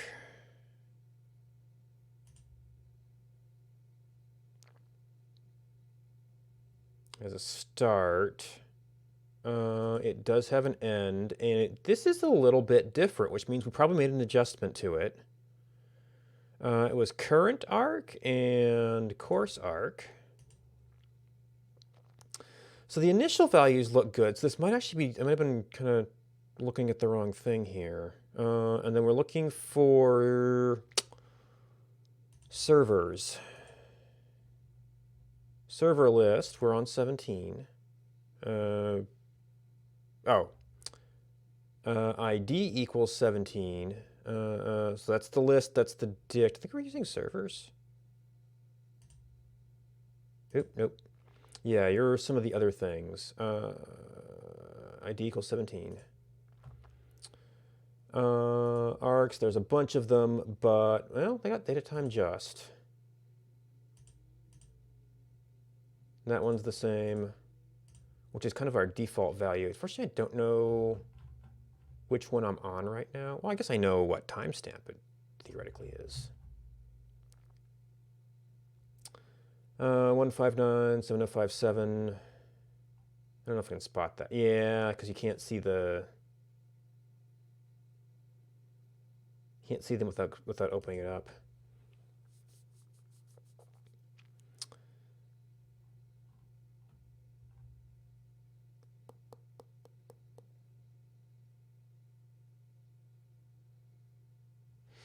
All right, well, this is...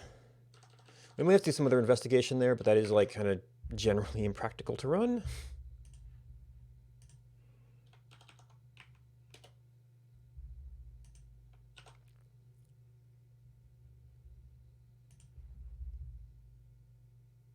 Yeah, that won't fade out right now because the timer's off.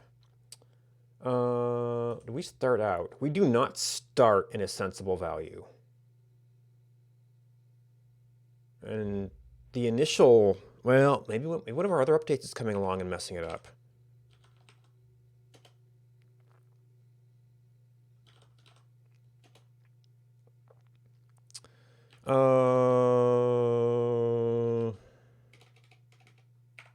What do we call this? It's a different time range. Yeah. There's a now arc range.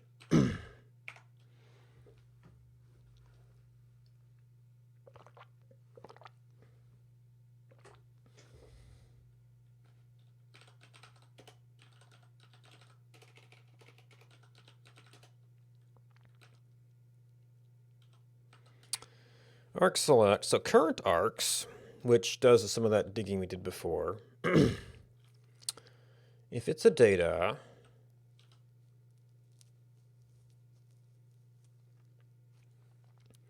if it equals course, and then actually we've got course index and lower arc index, and this is working out to say that nothing is equal.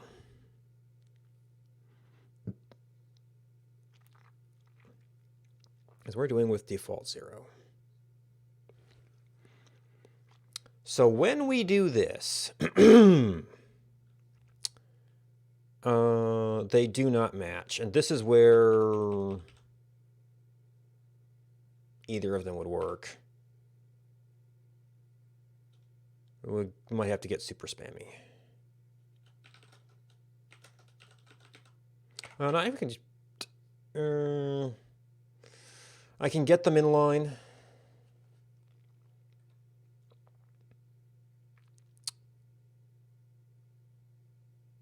But I don't know how that priorities with other things. So it's just going to be... Oh, I do have to print two things, though.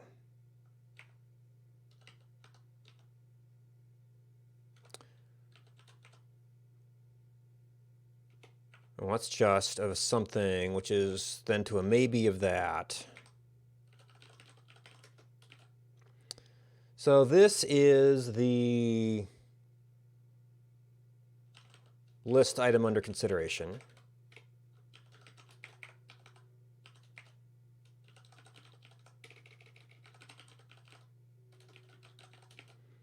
That is our current selection.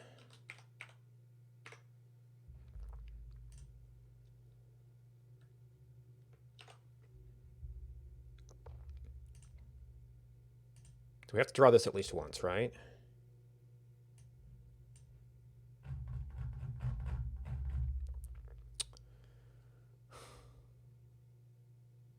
Okay, so we're gonna be data time, and yeah, that's gonna be different. So really, we could almost go by just by data time. Maybe. Yeah, I guess maybe you could have some things collapse. 1614. So 1614 is kind of what we're looking for now. A little bit more recent.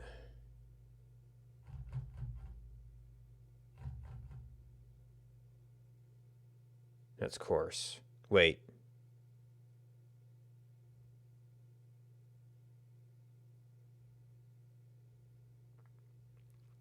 Is this ever changing?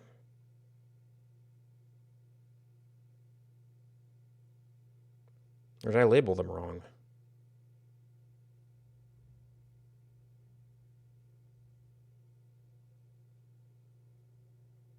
End 156.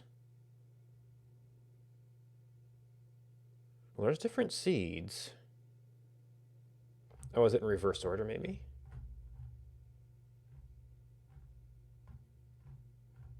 One 157. Oh, maybe it is. Okay. So we're looking at 159. In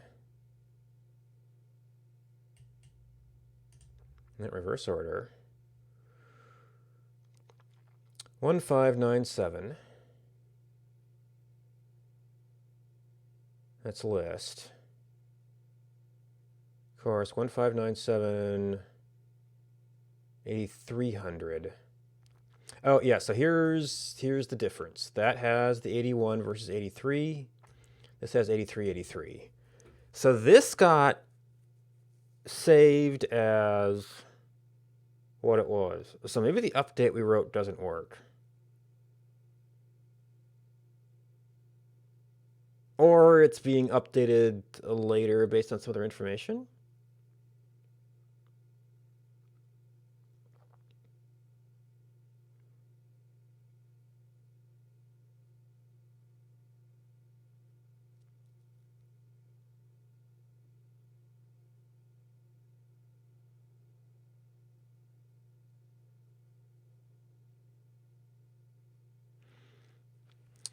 Yeah, so this is like it was evaluated without having the span update.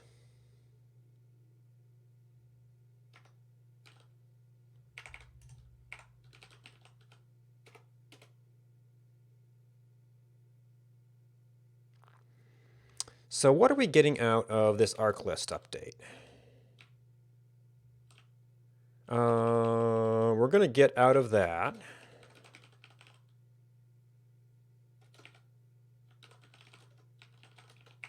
U. So at that time, we got, yeah, 83.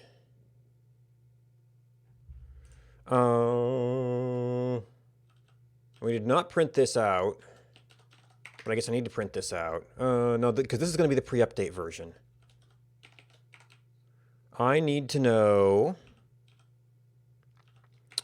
what happens after you get done with this.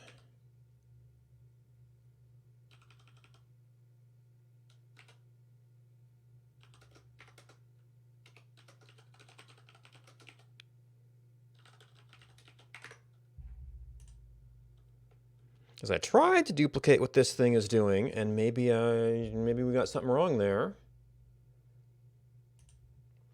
The problem,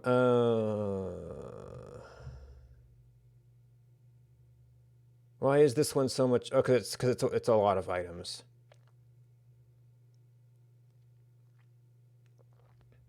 And it might be a little bit of a unique case that those actually are. No, because it errors out all the time. So data time and data time and okay, so actually no, we don't have spans, and the order could have reversed as we first looked at this. So while this is good to have, it is not the current problem case. We do not do anything to update current arc here, which kind of comes down to doing a very similar thing. With the advantage that we have the span list handy.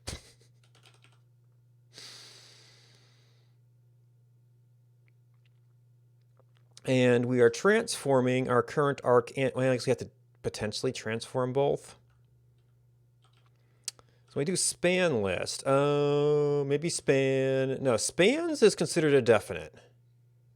It's an okay. Yeah, so it's probably not even a data.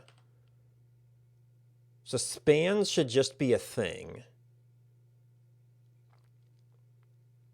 But we wrote this to be on a definite. Well, it's maybe not map. So course arc equals model dot course arc.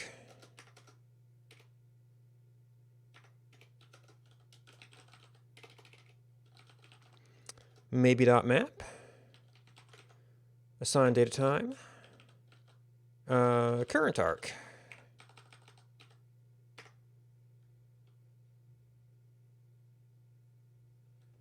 Okay. Ah, you were decomposing data. This is not even a thing.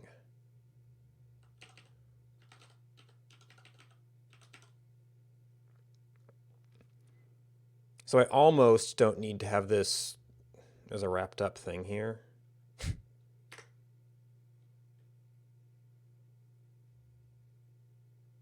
And I could almost like wrap the maybe not map into this.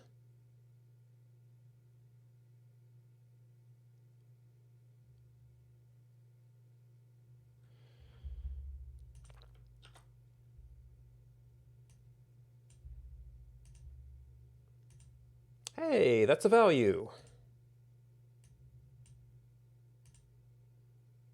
That's not necessarily a different value, but this might be a different problem. Yeah, that's messed up. But we started with dealing with initial values. And that looks like actually reasonable initial values. So it's progress. Yeah, it's still arc spans. All right.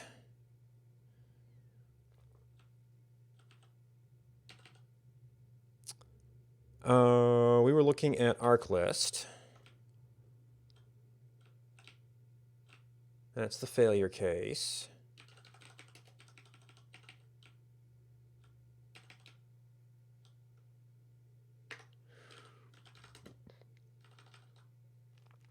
Now, we might still have some case for that one. Okay, so I still got my rebuild in here.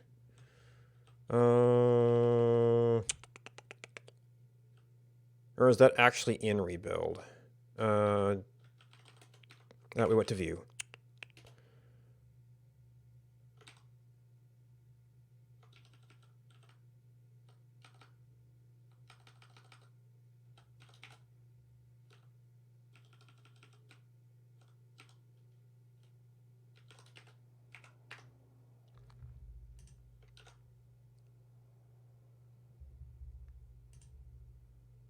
Okay, so that is a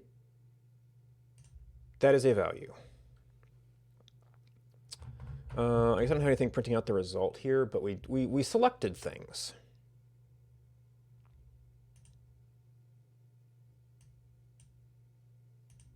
We do that. Oh, well, this is... Huh. So that one works. That one doesn't. Maybe I'm dealing with some raw data. It doesn't have all the updates.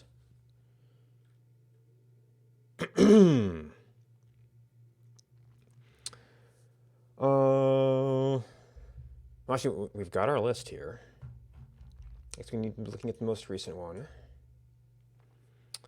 So the thing we're targeting is different. The list is different. Oh, are you? You're not arc locked.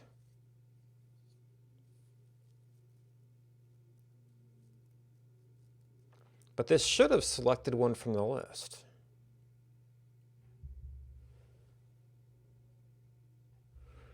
All right, can I get a situation where we do this, we only have one copy of this?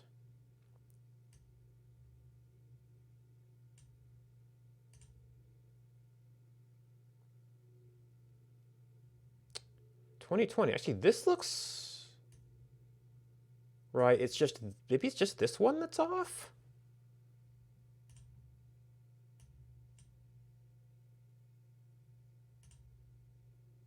Okay, yeah, they were kind of up to the edge.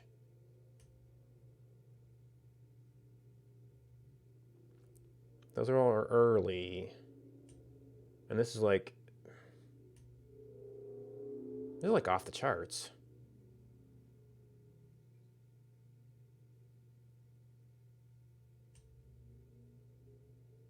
Oh, okay. So this arc has been going for all of 2021 so far, just with just a little reset in there. And that's up until, well, this doesn't move as long as we're in that range somewhere. 2019. Yeah, so this is basically selected. This is basically selected 0. This is, I guess, just it started at the position it was defaulted to. But if we reload, then this is all set fine. Yeah, so there's something with this update that throws everything off. Which basically just, So what are, we set these to something.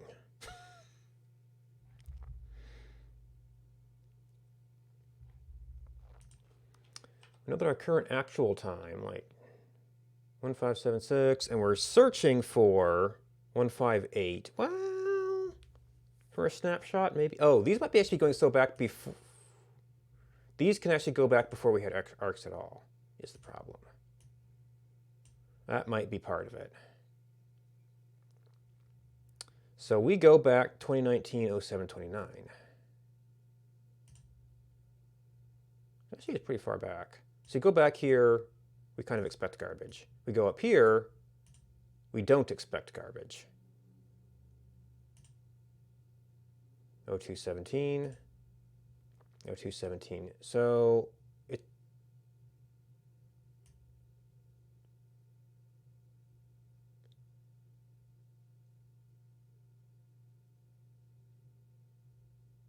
yeah, that should be back here somewhere. So we're selecting it, but we're not finding something that matches this.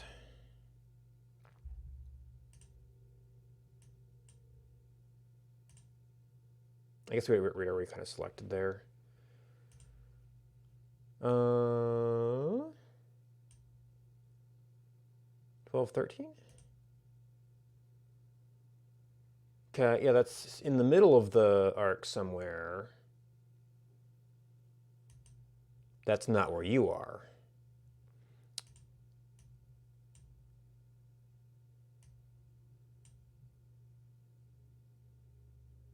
Okay, can I clear that? So we're looking for 1,000, 3,000. Oh, here's this thing again. Or rather, maybe similar numbers. I don't know if it's exact. Maybe that's how much time it takes it to start recording map data after reset or something. But so we're looking for a. I wonder if I can get this to print out the target ones. I mean, it's nice to. I guess it's convenient to see them, but it's kind of hard to read this. Huh. We sort of did.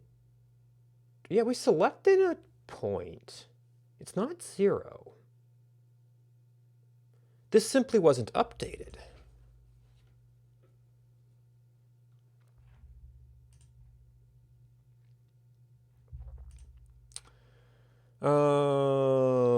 What is this?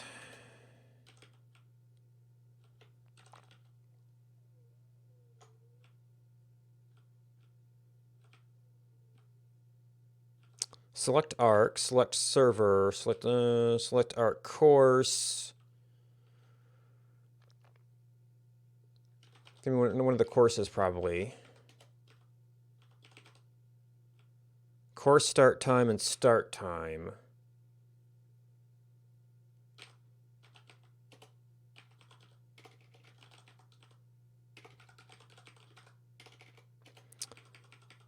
So we do a thing called jump time, which you would kind of expect to be cleaning up after this stuff. So we scrub time, we set the time range, show time notice. Now, what do we call this?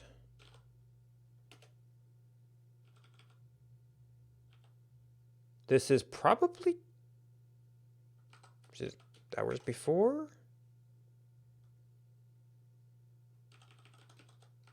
Or do we just switch? Yeah, from now, time before.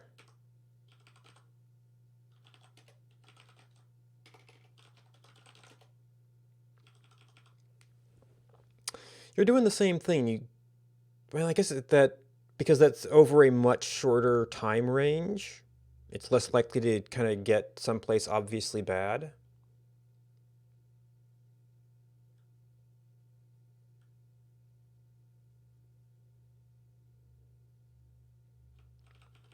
So all these come down to jump time. Maybe scrub time? There's also set time range, which you might... Let me see, arc for time.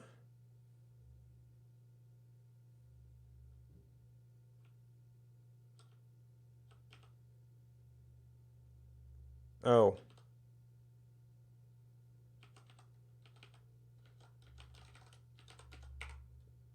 Maybe I added this after the fact.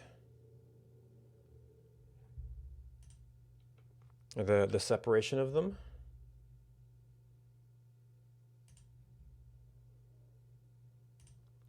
All right, so you were there, 1031, 1031, 2006.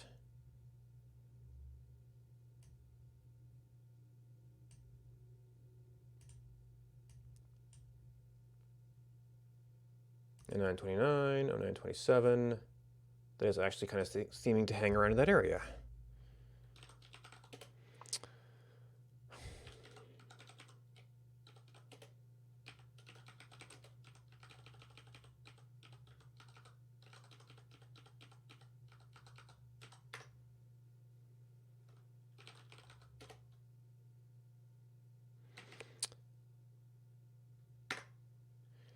All right, one bug down.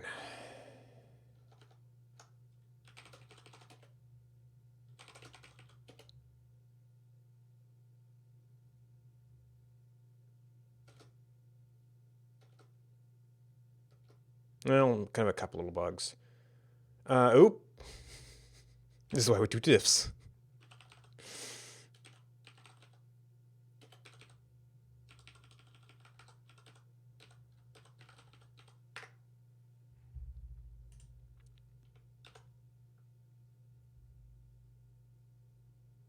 Okay, now, yeah, we're back in very expensive times here.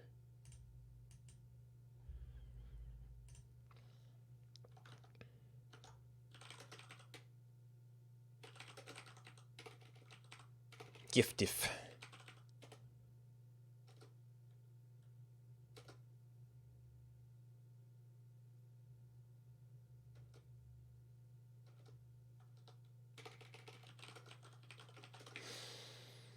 Hmm.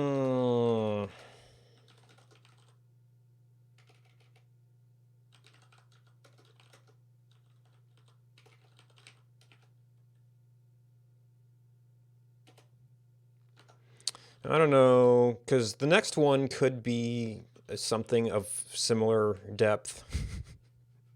Or it could be a simple thing like, oh, we didn't actually update that field. Animation range when going to a timestamp. So that's basically going to be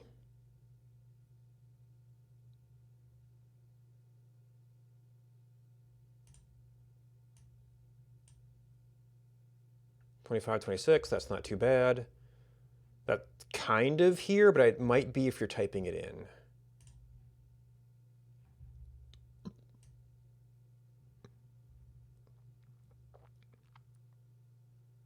Okay, right, just kind of touched the barrier there. That seems reasonable. So, is that while animation's open?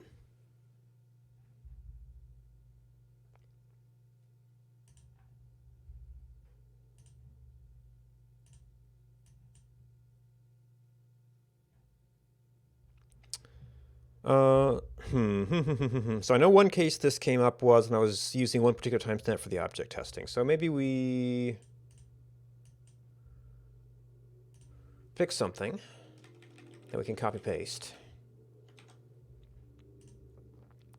Then we go someplace else. Okay, it was 10:09.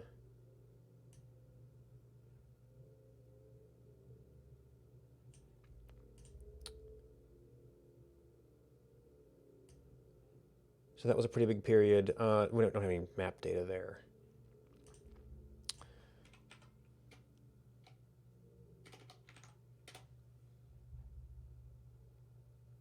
I can't remember what my original time was. 10:09. Yeah, that feels like we got a URL change event. And we kind of didn't do everything. I don't know if this is going to be a... what is... I know it's all navigation stuff.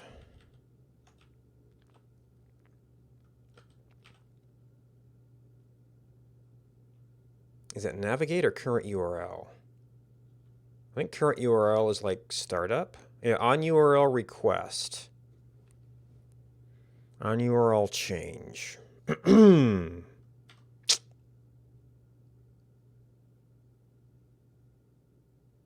so that's internal, external, change route to... Yeah, so this is like clicked on a link. This is...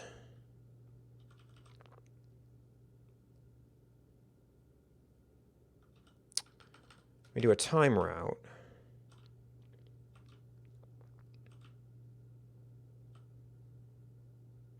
Current time, show time notice, model.map time equals...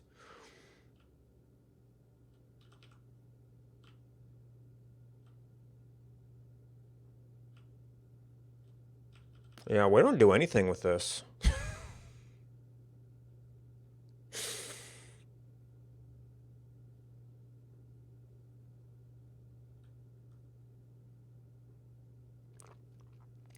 This is probably a pretty unusual use case, but this is probably a jump time? Well, this probably does messages. Yeah, and then appends command, which you've already got. Append command, what about scrub time? Yeah, leaflet.current time.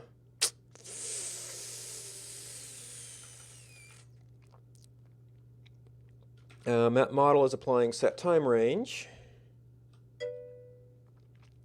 Hey, Athena, which is a model-only operation. What is combine route dealing with? There's an add update. There's a model, and that's a model-only operation.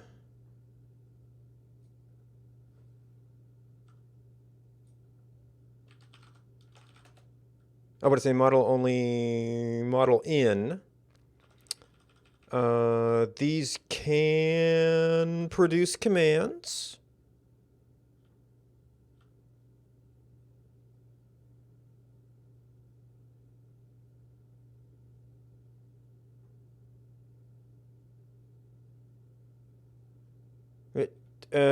Okay. Good evening. Well, I mean, I'm wondering if this is an appropriate task to deal with before going off and going to bed, so that's kind of good evening. Good night. Sleep well. Don't let the bed bugs bite.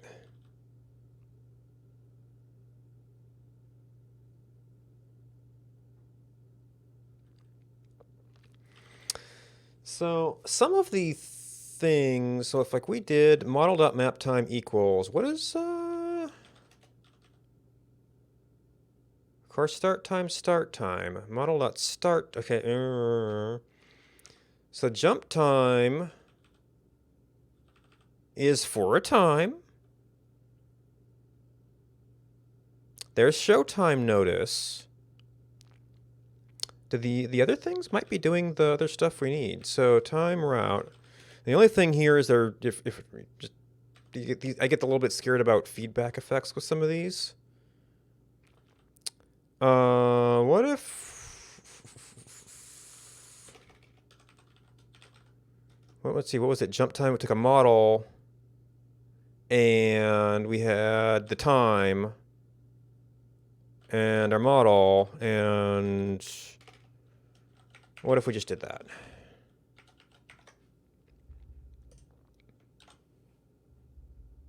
Now, of course, I was at that time, so I kind of need to go someplace else. No, 10:04, and then what was our... we changed the URL, right? Yeah, that's a 1.6. All right, set time range.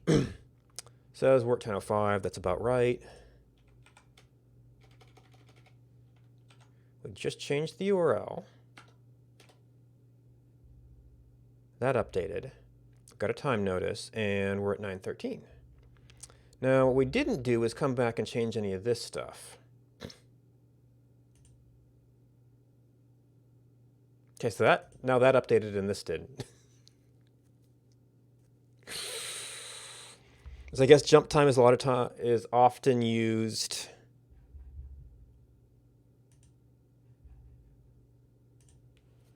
when setting those things, and maybe we didn't want feedback into that.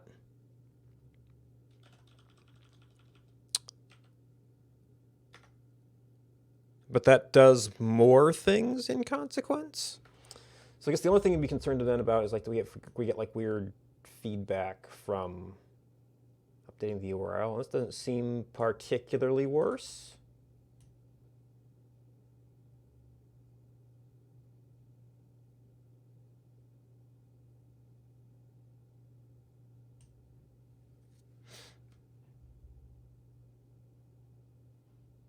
Oh. Oh, well, that's, I might not have proper protections against times when we don't have any of that data.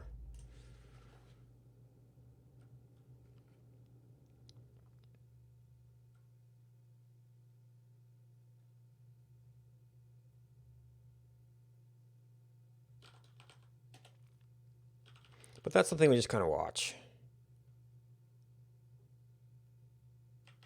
Now, we didn't get this one, which could have some complexities in changing display mode or making a new layer or something.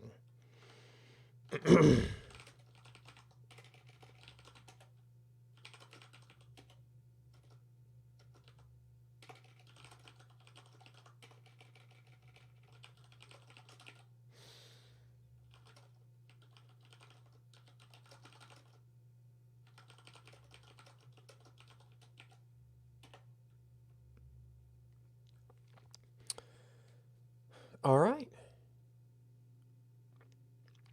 And then that's relatively easy to update. I can probably finish that up tonight. And then I need to go to bed.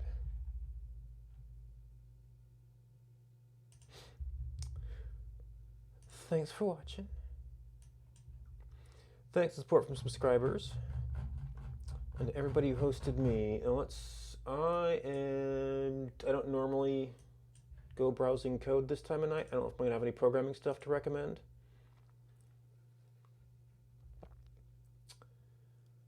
Let's see.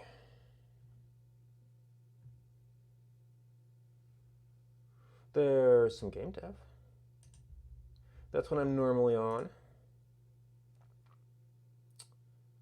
Let's see, and this is, oh, there's some more game dev.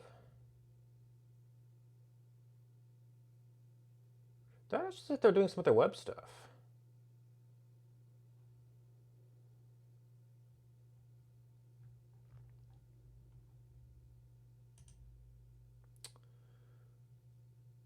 So Thanks Games says they're working on Electron View Express TypeScript type things, which is maybe somewhere in the same family of programming as Elm stuff. Actually, right now, also Key's kind of like whiteboarding math equations, which is always a fun part of game design stuff. If you're looking for someplace cool to hang out, Thanks Games is someplace cool to hang out. Thanks for hanging out with me. Good night, and until next time.